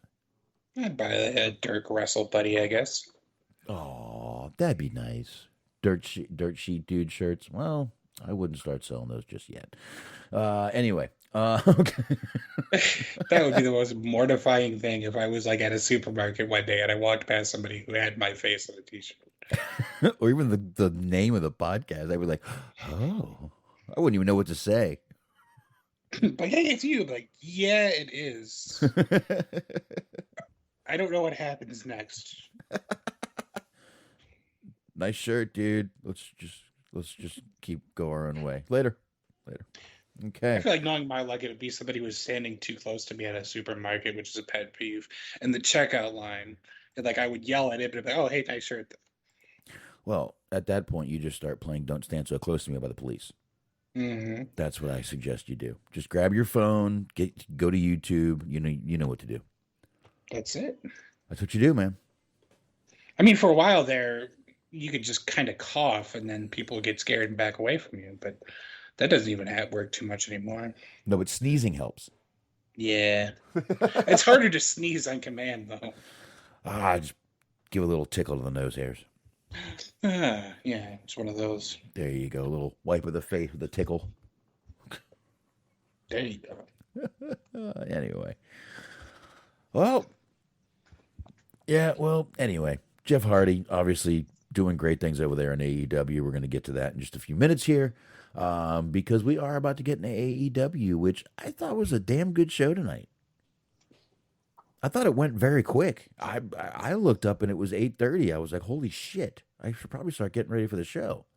Mm-hmm. I thought it was a good show. They got right into the fucking action, which we used to praise them for it. They kind of got out of it a little bit, but tonight they didn't fucking even no talking, no nothing, right into CM Punk versus Dax Harwood. And Smark. Did the crowd fucking eat this match up? Fucking hook, line, and sinker, or what, man? Yeah, they're enjoying it for sure. Holy hell, this crowd was loving this fucking match, as they should have. It wasn't a bad match, though. It was actually a very good match. Punk ended up tapping out Dax at the end of it. But man, I just couldn't believe how. I mean, that was the main part of my notes was how into the thing that the crowd was. They were just totally. I don't know if it was Punk. I'm assuming it was. I don't think anyone gives a shit about Dax. At least I don't. I don't either, but I mean, it is the South, and they do have that sort of old school Southern wrestling mentality to them. It's Austin. I wouldn't exactly call that the South. Not true. Very, very liberal. Well, they like liking old things, vintage things, ironically, because they're hipsters. Oh, good point. You're right. That town is full of hipsters. That's what I was getting at. Mm-hmm. Yes, Austin is a very liberal part of Texas, I would say. Yep. Yeah. At the South by Southwest. I think wasn't that going on like last week or some shit. I have no clue. Yeah, I remember seeing things for it. No clue. No clue at all. Dirk says, amazing. You don't need high spots or thumbtacks to have a good match. Well, you know what? Before we get into the rest of this, why don't we do this real quick? It's a good thing they weren't using thumbtacks because most fans would just tell them that they were fake anyway. Dirk was shocked. I just said that a part of Texas is liberal. Austin is very, very got a collegey town. It's a very young town, and it's a lot of hipstery people down there. Matter of fact, when you hear about most of the protests in Texas, it's in Austin. They give you vegan options before they send you the electric chair. It's like, oh, we're still gonna kill you, friend, but Ben and Jerry's for you. Oh, yeah. Oh, that would only be down there, definitely. Mm-hmm. Yeah, most definitely. So, but yeah, I guess someone had accused Britt Baker of using fake thumbtacks in her match with Thunder Rosa, and I'm trying to get that audio pulled up. If you guys will give me a second here. Doesn't want to pull up. That's because I'm there. Let's go into here. This should be it. Boy, that new update to my phone really worked good. I'll tell you that. Yeah. Well, that's all right. I got another way to play it. If you guys will give me a couple seconds here, I will share my screen with Mr. Smark here, and I will share the audio with it. Here we go. Smark can probably see my screen right about now. And I will pull this up, and you got it? Yep. All right, then let me do this, and we'll pull this audio up, and we will play it. Let me get the mute off. There we go. Now we can all enjoy it in its splendor. But yeah, people were accusing Britt Baker of using fake thumbtacks in her match with Thunder Rosa last week. So here we go. So normally I would never do this, but you guys are pissing me off saying that the thumbtacks we use are like gimmicked or fake or whatever. This is where the tacks go in the skin, and this is what happens when they slide around and slip out and slip back in. So kindly fuck off. I think I agree with her. What kind of WWE fanboys are saying that they used gimmicked thumbtacks? Number one, where would you get gimmick thumbtacks? It's a very good question. Probably the same place she got that purple paint that she used in the video for her bruises. Oh yeah, exactly. Oh, the Acme. The Acme store, correct? Mm-hmm. And we're getting the bottom of this. It was the Acme store she got him at. But that was my first thought. What kind of WWE fanboys are literally claiming that they used fake thumbtacks? And by the way, I don't know if I said it last week, but Aubrey Edwards got right down in those thumbtacks to count that count and didn't fucking flinch. And she had some shit going on, and she had some bruises on her arm too. But I'm sure it was just that purple makeup you're talking about, Smart. That's right. Mm-hmm. Mm-hmm. Getting to the bottom of this. If you want to learn more, you can follow my account at xxroman69xx. Roman rolls with a Z. Roman 69. What do you want to do to Roman Reigns? Oh, it's my favorite number. It's. Oh, okay. Yeah. I'm sure you mean nothing by it. Anyway, back to AEW, Smarks. Since we're about to take a bad detour here. Are you trying to shield me from this? All right. It worked though, because fucking she replied to it. Like fucking some idiot decided they're gonna troll her, and she felt like she went along with it. And like you said, usually I don't do this, but anytime a girl says that, they're probably not telling the truth. Oh, for all the times I've heard, I don't usually do this. I find out she's done it once or twice. All right. Mm-hmm. With one or two people at a time. Anyway, that's the girls I pick up. But anyway, I liked that they pulled up this little Jericho and a young John Silver picture. It proved that John Silver has always had very short arms, and may have a problem wiping his ass. I don't know. I got to give Jericho credit for leaving the low-hanging fruit on the ground, because I would have been like, you grew an inch since then. He's definitely gotten wider. Yes. Silver. But I love that they're taking these. I mean, they did it with Punk and Jericho. Now they're doing it with these two. I think it's really cool that they're taking real life situations, throwing them in there, and not only real life situation, but stuff that's being thrown around on the internet. Right. Because a couple days ago, that was being kind of went viral, I guess. But I thought it was. I just think it's pretty cool that they're actually just rolling with stuff instead of trying to fight it. Right. Yeah, I mean, it makes things feel more authentic, A, and then B, like we were talking about the trolls or the like WWE fan like diehards, it kind of takes ammunition out of their pockets. Because it's like you can't just be like, oh, look at all your fucking all your superstars or roster members or whatever posing with these former WWE people. You can't use that against them. So yeah, I get it. Yeah, I get it, and I like it. I think it's a great idea, actually. Just kind of like I said, don't fight it. If it's going viral, good, use it. Why wouldn't you? Why not? It brings that reality into it, which is what wrestling used to be known for back in the old Attitude Era days. So Indeed. After that, we had the little Sting Derby with Matt and Jeff Hardy out there versus Private Party, the Butcher and the Blade. Tornado tag match. Once again, my favorite kind of match. I loved watching this match. Like I said, Jeff not slowing down, doing a crazy dive off a windowsill. After all that, if the heels won that match, I was going to be pissed. Right. Because that's kind of what happens to Jeff Hardy. But that's WWE. It's true. Yep. He'll break his ass and lose. That's kind of just what happens to Jeff. So, this was an awesome match. I wasn't even caring about taking notes. I just wanted to watch the match. And I thought it was a great fucking match. Yeah, I enjoyed it quite a bit, too. There was one of those where it's like I had to do something, but the match came on, and I was like, well, with fucking Darby and Jeff Hardy in the match, somebody's about to do something stupid, and I want to watch it.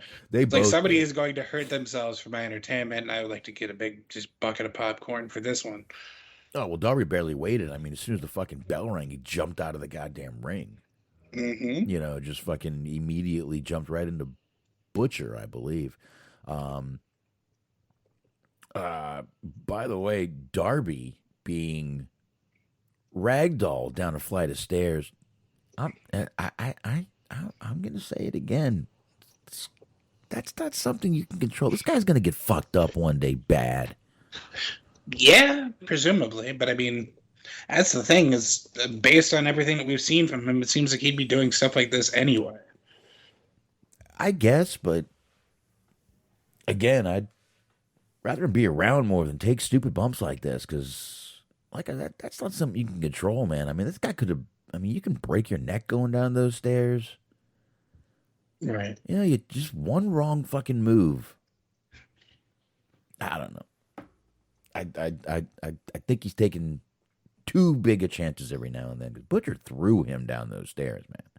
Yeah, he's a big boy. Yeah, he's definitely not a tiny guy.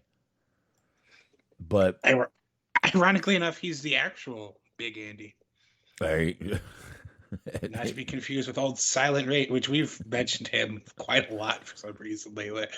Way too much. Let's just not even fucking talk about it.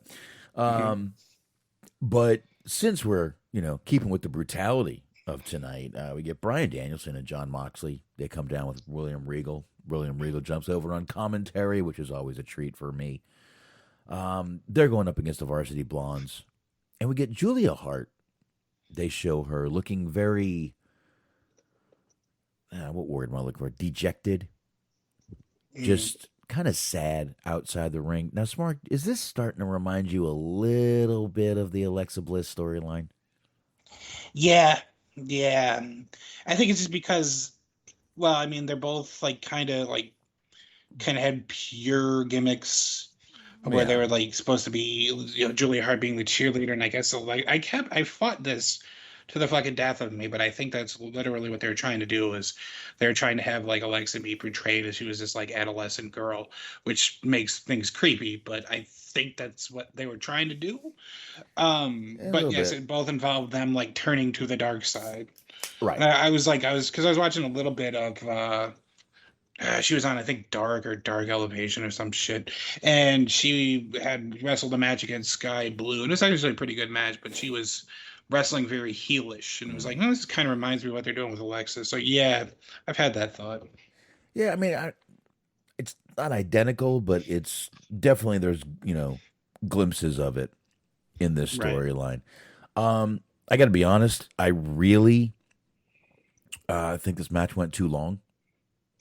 But I think the only reason this match went long is because they had a picture-in-picture break coming up. You got to get that picture and breaks, Mark. I think that's the only reason this match went long, because really when they came back from the picture-in-picture, the match lasted like another minute and a half, 2 minutes at the most. Moxley gets the win. Regal comes on down. Moxley grabs the mic this week and decides to take up a little bit of time and put over Regal and Bryan. Moxley said the name Blackpool Combat Club a couple of times. I guess that's what they're going with? Potentially. I don't hate it. I don't mind it either. I mean, neither of them are, other than Regal, are British, so that's kind of a little bit odd, but it works. It does. I really don't hate. I'm not saying I love it. I like it, but it's better than just saying, Moxley and Danielson. Yeah. Or, John and Bryan. John and Bryan sounds like a bad ice cream. The fact that Ben and Jerry's you get from a dollar store. Yeah, exactly. It's like the knockoff. Well, look, I had a John and Bryan. It was fucking awful. Tastes, not even close to Ben and Jerry's. Not even a Bluebell. Which killed people. Did it? Okay. Yes. Oh, you're right, it did. They had the Listeria outbreak.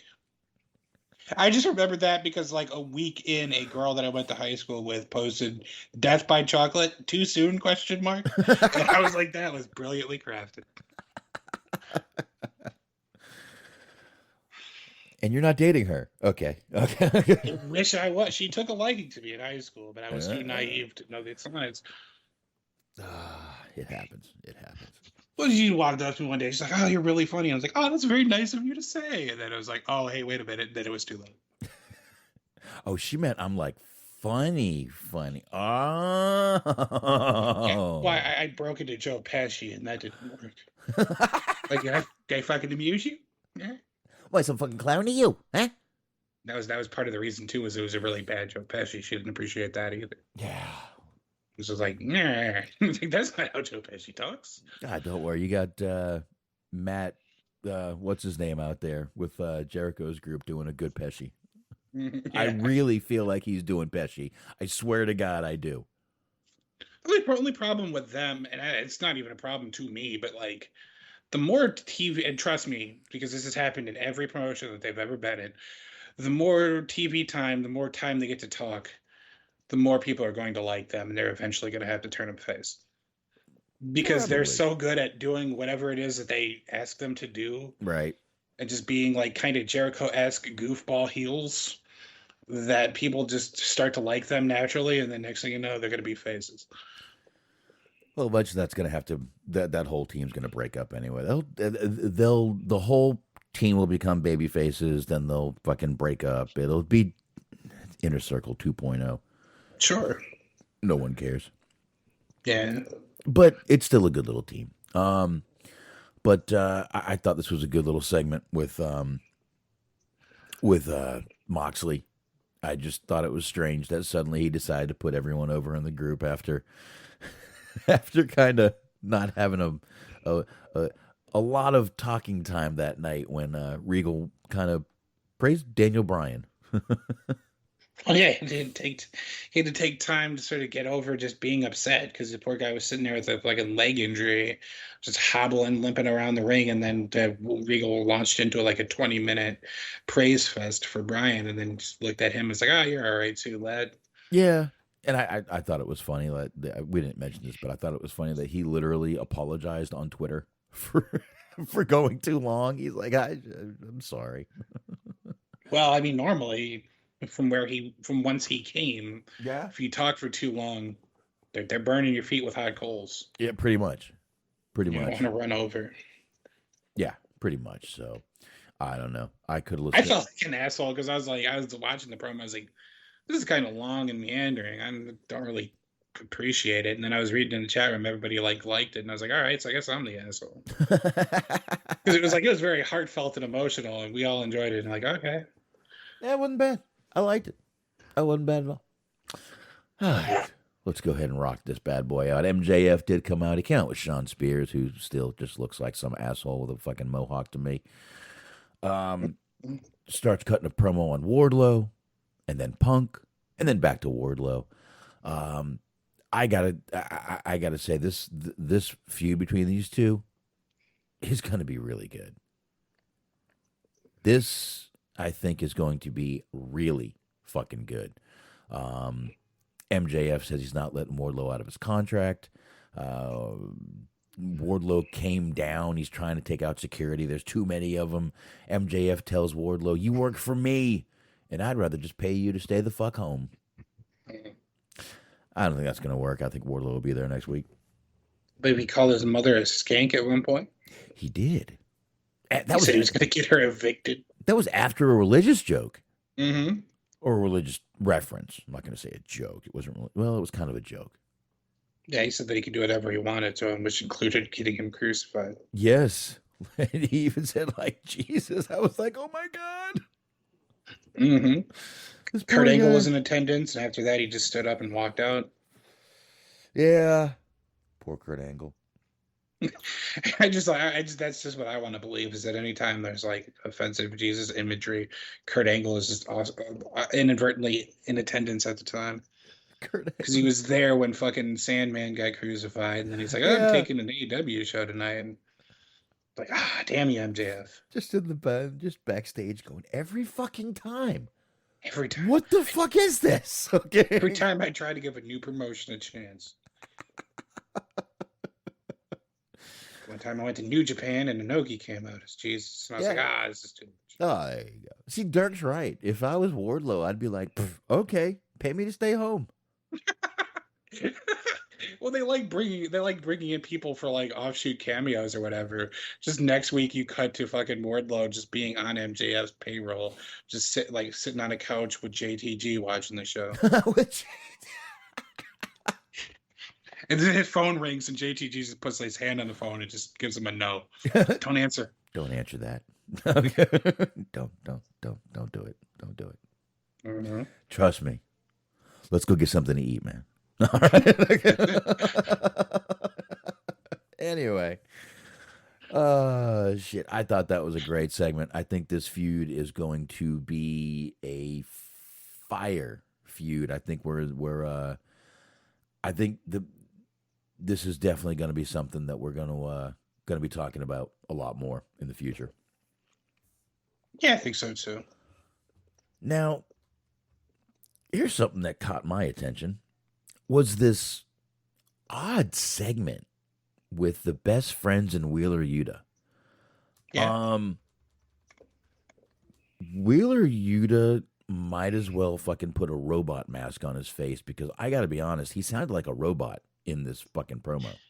Yes, but like for me, you know what it sounded like is like back in the day when they first started including voiceovers in video games, and like nobody knew how to do them, and they would just like pay celebrities, but they didn't quite know what it was that they were working on. So you would just get like these very lifeless readings of dialogue. That's what it seemed like. Because he was like, "I like Chuck Taylor, but I've never much cared for you." I was like, "Oh, did you go to the low-key school of promoing?" Yeah. I get Now, Dirk's saying there's a reason Yuta can't talk. Okay. Does a cat have his tongue? We'll wait patiently, or give him interviews. Does he have no? Does he have speaking problems? I mean, even Cody Rhodes obviously went to fucking speech therapy for that lisp. Is he a cyborg? Is he a cyborg? That he might be. After that promo, he could be a fucking cyborg. Jesus Christ, Arnold could have cut a better promo than that. Mm-hmm. Ow. Trent Beretta, I'll tell you now. That'd be pretty wild. I'd watch that. Ow, get to the chopper. Orange Cassidy, come with me if you want to live. Come with me if you want to live, Orange. I'd be okay with that. Otherwise, you're going to be Jews. WWE Hall of Famer Arnold Schwarzenegger. Oh, yeah, you're right. Anyway, just a weird segment. Weird fucking... He said it was WWCW 2000 bad. I don't know about that. That was a pretty bad promo. Wheeler needs some time in front of the camera, off camera. Or maybe we should start doing some pre-recorded segments with old Wheeler. He was a part of a show called Dojo Wars. Oh. Which was interesting because it was that Amazon show that they ran for like 6 episodes. CZW, Dojo Wars. Oh, maybe it's not Dojo Wars exactly then, but there was a show on Amazon. It's still on Amazon streaming, Amazon Video, where it was like I want to say 6 to 8 episodes of it was like a tournament, and like I don't really even know what you won the opportunity to challenge for the Ring of Honor television title, but it wasn't Ring of Honor specifically. It was just like some random like assemblance of people. Yeah, we talked about that. Yeah, let me look that up. I thought it was called Dojo Wars, but it might be. Wrong. It might be. I'm sure DJ's happy about that one. While you're doing that, I'll move on to the next match, I guess. Adam Cole versus Jay Lethal. Dojo Pro. Dojo Pro. I knew we had talked about it. Yeah, it's a pretty decent cast of characters too, because you got Joey Janela, Shane Strickland, and Jeff Cobb. Some of the people. All right. Three good names. 3 good names. Brandon Cutler, whatever. James Storm. Okay. I like James Storm, dude. I like James Storm. Yeah, Wheeler Yuta's episode 3. Corey Hollis, I don't know who that is or if anything ever happened to him. Ricky Starks, episode 8. Oh. Aaron Solo, episode 9. MJF, episode 10. Wow. Shane Strickland, episode 11. Jeff Cobb, episode 12. I watched this when it came out just because I was really curious as to what the fuck it was going to be about. It was all right, but I kind of want to watch it again now after seeing all the what happened with all these people. Yeah. Because I guess it came out in 2018, so it's not that far from when everybody started going to AEW or WWE, New Japan. Yeah, not bad. Might want to. I've got Amazon. I could check that out. Yeah. Again, we had the Adam Cole Jay Lethal match, Mark. I have a real. I got a feeling we're not going to be too much longer before we see Black Machismo come back. Was one of your tip-offs that he was announced as being from Elizabeth, New Jersey? Yeah, and he came down doing Justin Roberts slipped that one in there. He came down doing the stuff a little bit, and I got no problem with it. I love that character, and he does it incredibly. But I would think he wouldn't want to do that. But I know he likes to kick a little bit of it in just to kind of, this is who I am, blah, blah, blah. Look what I can do. Talented guy. Very talented guy. He was on fire in the beginning of this match, and then he wasn't. Right. Cole hit the Panama Sunrise. Lethal kicked out. Red Dragon came down. Finally, they distracted the ref. Cole hits a low blow and the boom. Gets the win. And then Cole grabs the mic. Says he deserves the AEW championship more than anyone else. He sees fear in Adam Page, and Page decided to cowboy up and walk out there with a purpose, as JR said.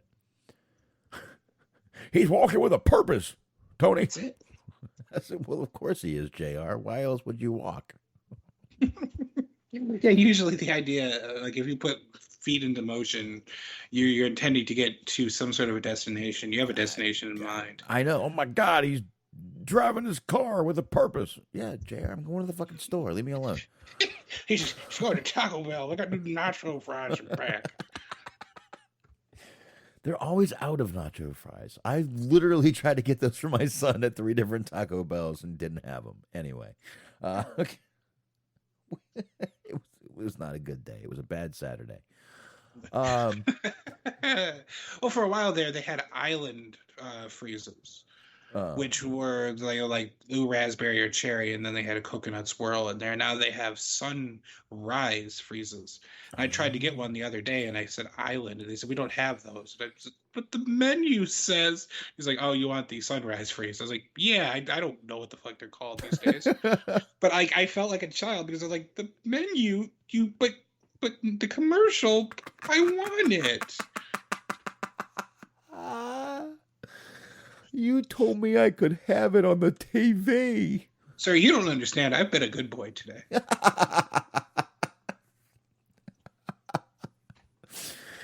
I got a gold star and everything. Mm-hmm. The sheet was clean when I woke up. Oh, well, that's a good thing. That's a good thing, Smark. I'm happy. I'm very happy for you. Anyway, Paige comes walking out. Paige had those guys for a second, and then, of course, Nember's game got him too many. Cole hits the low blow. Finally, it's 3-on-1. Jungle Boy and Luchasaurus come running out, and everyone else comes running out of the ring, so it was pointless. Dirk in the chat here is saying that Brock Lesnar is a better cowboy than Adam Page. Maybe.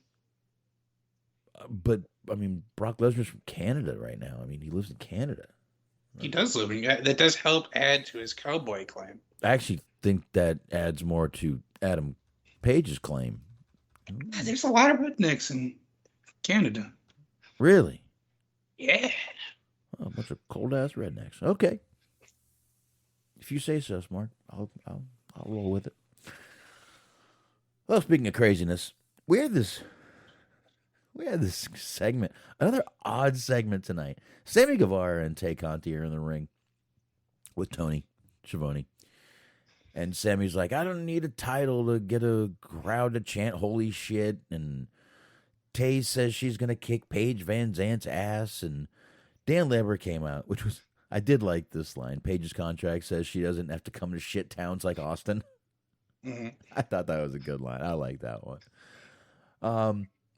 But the better part of this segment, which, like I said, it was kind of an odd segment to even have on. I kind of think it could have waited. And Sammy was saying, look, I know we live in your head rent-free, but at that point, Lambert kissed the belt because, remember, there's 2 TNT titles because there was a whole thing with Cody.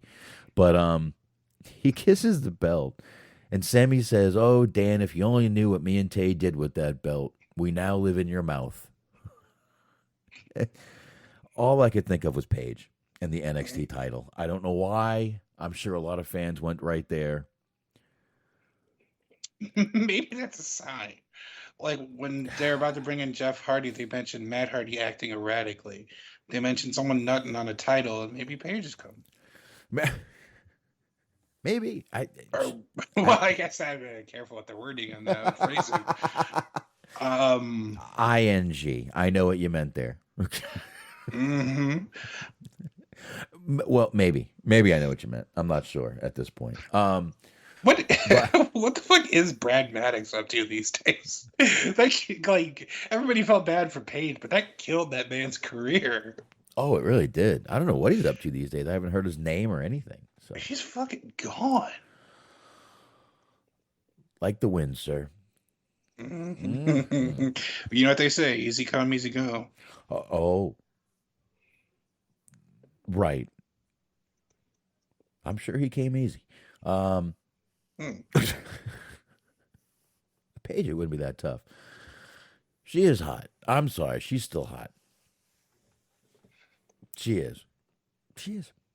Speaking of hot, Layla Hirsch versus Red Velvet.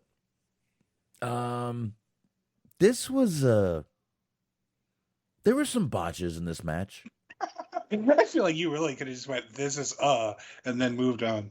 This is There were So anyways, the main event. There were some botches in this match, and there was a good little spot with the turnbuckle wrench, and then she went to hit her, and the ref stopped her, and the ref is handing the wrench to someone outside, and Layla has one in her tights, in her trunks the whole time. JR was amazed by this. He's like, "Where the hell did she hide that?" Guess JR thought she keistered it. I don't know. That's contraband, Tony. God damn, that's contraband. See, this is why I advocate a full body cavity search by the officials before every match. It's like, all right, we're going to picture. By the way, I am the new official for this match. He just fucking stands up, rips off his fucking suit coat or whatever, and he has a fucking referee's outfit on, the striped shirt. Everyone's going, "What the hell is going on? What is JR doing?" This wasn't planned. This is in the rundown. As he slaps on a pair of black gloves. Oh, God, JR, what are you doing? Okay. That would be pretty wild. That'd be amazing, actually, if he was a special referee for a match and he just had on like a white and black striped cowboy hat. That's how you know I'm the official. It's got to wear the black hat. It's a bad guy. John Wayne's the Duke. That's right. That's right. But, I mean, like I said, it was kind of a cool little spot there with the whole thing. She's using the turnbuckle wrench. I think she did it last week or the week before.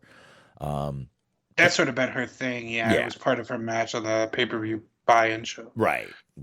Yeah, you had mentioned that. Layla did lay out Velvet after the match, after Layla won the match, continued the beating, and Chris Statlander came down. Chris Statlander with a new look, a bit of a new look, a tweak to her old look.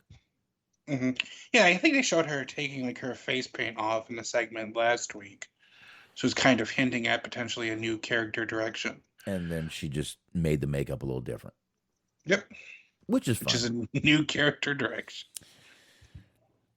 Takes time, Mark. Takes time. We get Thunder Rosa after that, and she got a great pop. Obviously, she goes around the Texas circuit. Austin's part of the circuit. She's a Texas girl mostly, so they loved her. And now Vicky came out. Vicky Guerrero. Did you notice she's using the "excuse me" again? Did you notice that? I hadn't, but now that you bring it up. She is. And for a while, I believe she was saying, "Are you kidding?" when she first came in, correct? Sounds right. I think something like that. She came out tonight yelling, "Excuse me." I don't know if anyone else noticed that, but caught my attention. So, anyway, Vicky comes out. She's screaming, "Excuse me." She's talking shit to Thunder Rosa. They're going back and forth. Nyla Rose jumps Rosa from behind. And that's the reaction it got. Exactly, Smart. Right. Exactly what you just gave me is the exact reaction it got. That's it. It was fucking crickets. I mean, it is what it is. Like, obviously, whoever they put against her in her first like title defense or title feud, you know that they're not going to beat her. Right. So it's like, I guess you don't want to bring out the big guns early on, but Nyla's challenged for the title so many times. It's just like, you don't really blame people for not caring. Yeah, but Nyla is literally the big gun. True. And I mean that in no offensive way. She literally is. They're one of the bigger, people in that division. Right. She is the big gun. I don't think this is the best way to start. I don't. I mean, Jesus Christ, you got so many. Finally, they have an actual women's division that has some good people that she could go up against. I mean, she could even go up against give a Red Velvet a chance. There's many more people. You don't need to go right to Nyla. But I do understand it's been a while since Nyla's been involved in a feud, been on television. So I guess they, bring her back and put her right in the title picture. Why not? Perhaps, yeah, I guess. Doesn't bother me. I'm not. It was just kind of out of nowhere, which I know Tony loves his surprises. I mean, maybe it's just me, but I feel like they kind of blew their load early because they already did the Thunder Rosa versus Mercedes Martinez match / mini feud. Right. I was like, that would have been great for like right about now. Absolutely. It would have been a perfect first feud for her. And it would have been, would have got Mercedes a little more. She's not doing that much. It would have got her a little more exposure and attention. So I agree. I think that would have been a good start. But I guess they're going to start here, and we'll see where it goes from there. So finally, we had this Jericho and Daniel Garcia versus John Silver and Alex Reynolds match. Fun match. I don't think Jericho cares about going out there and having 5-star matches anymore. I really think he just wants to go out there and have a damn good time and make it look good in the process. But Jericho did kind of a Guerrero tonight. He's outside the ring. He kicks the steps. He falls down. He did get the 2 guys from Dark Order ejected that were outside. It was 10 and I forget the other guy's name. But he did get him ejected. I thought I always love when someone does like the Guerrero type moves. Mm-hmm. Just brings a smile to my face. I just can't help it. I just ear to ear brings a smile to my face. It's great shit. Sure. And after that, Garcia ended up tapping out Reynolds after a little back shot by Jericho with the bat. And like I said, it was just kind of a fun little main event. Like I said, I just don't think Jericho gives a shit about what Dave Meltzer rates his matches. I think Jericho's going out there and having a good time. He did say he was a sports entertainer at this point, which is why he's going out there and having a good time during his matches. Right, yeah, it's almost kind of the style that he's working specifically. Yeah, and I think it's going to be it's going to just another layer to the Chris Jericho character that, my God, you want to talk about a character with layers. We've seen so many changes, and I guess if you really think about it, over Jericho's career, we've seen the evolution of Jericho. Yeah. We really have. We've seen, I mean, we saw him as the first Jericho that came in with the fucking, long hair up in a, crazy ponytail with duck lips. Mm-hmm. From, to a short-haired suit guy to funny Jericho. We've seen a lot of different versions of Jericho. Yeah, I think he, better than anybody else, has done a really good job of just consistently reinventing their character. He's gotten every fucking version over. Every time he reinvents himself, it's over. It gets over with the fucking crowd. This guy got a clipboard over. Fucking clipboard. This guy got Big Show over, dude. Yeah. Got Big Show over. Jericho. He did. He really fucking did. I don't know, man. I mean, we've just basically seen the like I said, the kind of the evolution of Jericho throughout the years, and every time he reinvents himself, it works. It works. I wonder, like you're talking, because you mentioned Big Show, and like I wonder what, because I mean, maybe he's like a vital figure in terms of getting the bigger talent over. I mean, literally bigger talent of like the Hosses, the big men. Like trying to being a mentor for them. Maybe he's valuable in that role.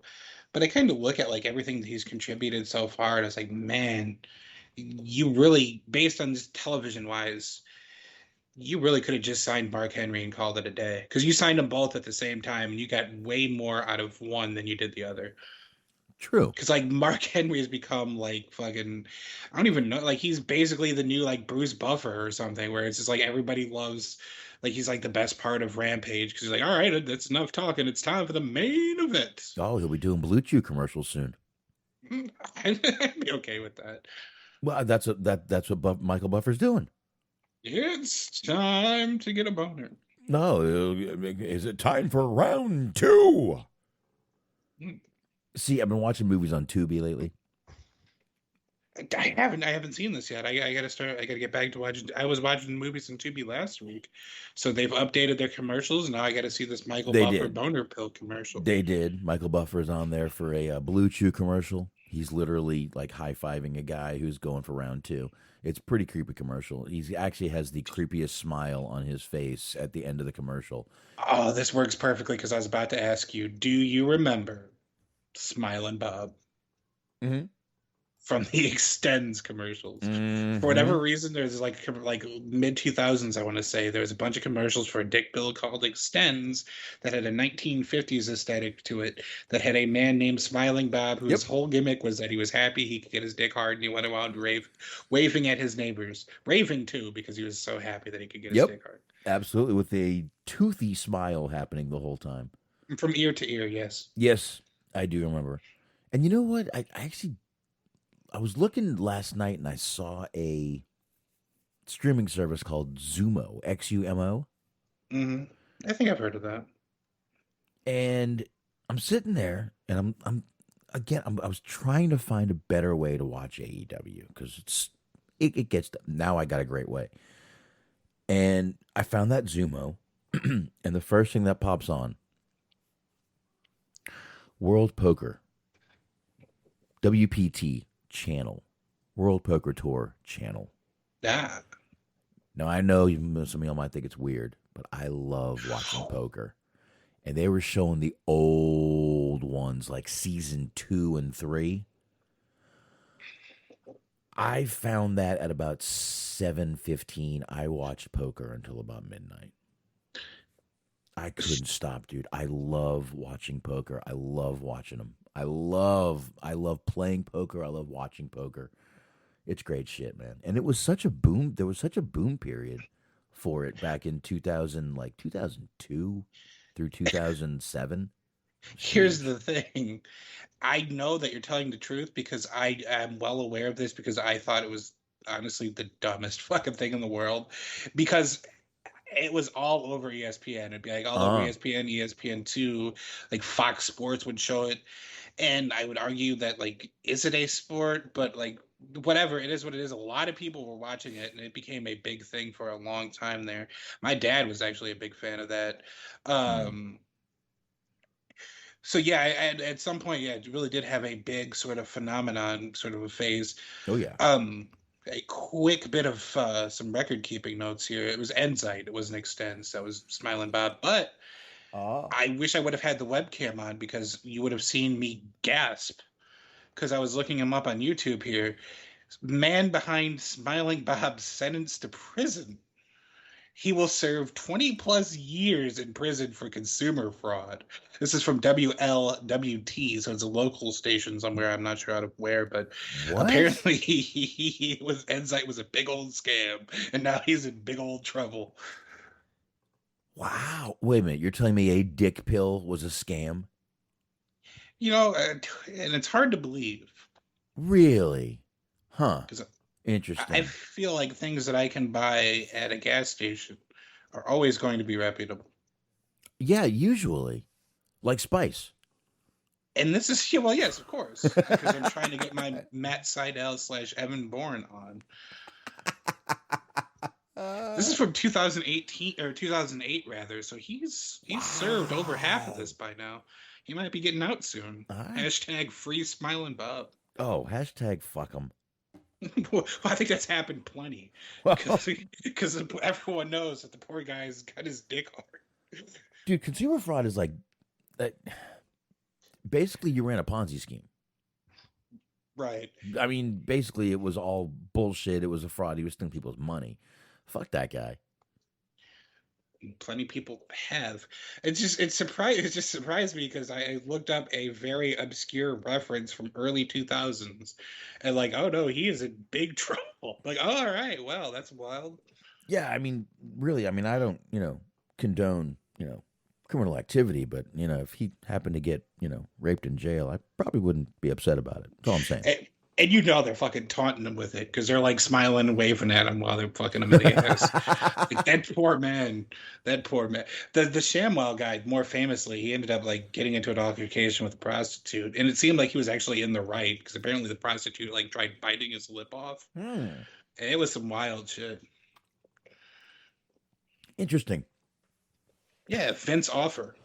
Well, I think that's a great place to probably get wrapped up. 20 minutes ago would have been that call. Probably, but we did. Like I said, AEW. I think tonight was a damn good show. Couple of not everything was great, but I think all in all, it was a good show.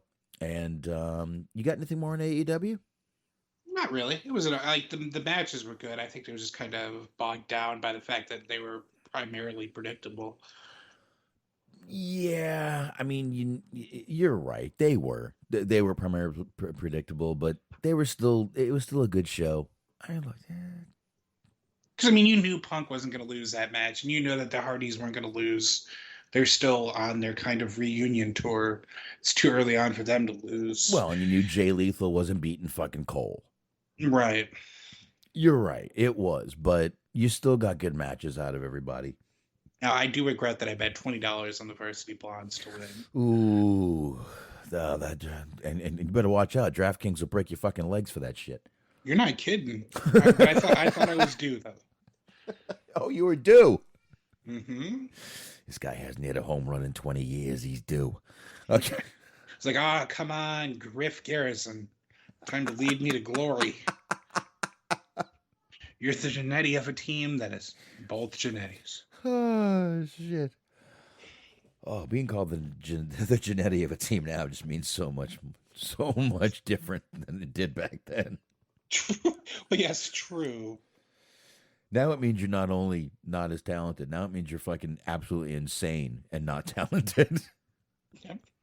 So, not a good thing. But anyway, yeah, let's go ahead and wrap this bad boy up. This will be a shorter show for us, Mark. A little bit. But definitely had a good time doing this. But anyway, I'm going to go ahead and hit this music. That would be Take Your Drunken Ass Home. That's right. Which means we are getting into the plugs. That's right. It's the High Marks. It's the Cheese Man. It's the Mojo. It's the G Wiz. If you are not already subscribed, you should be to the Metal Mitt Podcast Network. You should definitely be over there. You can listen to them live right here. Mixer.com/Metal Mitt Podcast Network. 8:30 p.m. Sunday nights. That's Eastern Time. And you should be listening. And you should also be listening to the Inhumans. They are on the Inhuman Experience. Bobby Anthem, Bobby Blades. Check them out on the Inhuman Experience on every podcast platform you can think of. Or at least the ones you use, hopefully. Anyway, you've got Everything Unscripted Wrestling Podcast. That's Eric, it's Doug, it's Daniel. They can be found on all the usual podcast platforms, as well as Blog Talk Radio under EUP Network. So definitely go over there and check them out. And Stephen Milan sharing the show. Letterboxd, BOXD.com/Stephen Milan. 2 L's in Milan. Check him out. Now, like I said, I will be back Saturday. I am doing Rollerball. The newer version with Chris Klein. And I may need to start a little late. I have Monday was my sister and her husband's anniversary. Tuesday was my brother-in-law's birthday. So it's kind of the celebration night for the family. But I will get the show started as soon as possible. I might be on time. I might not. We'll see.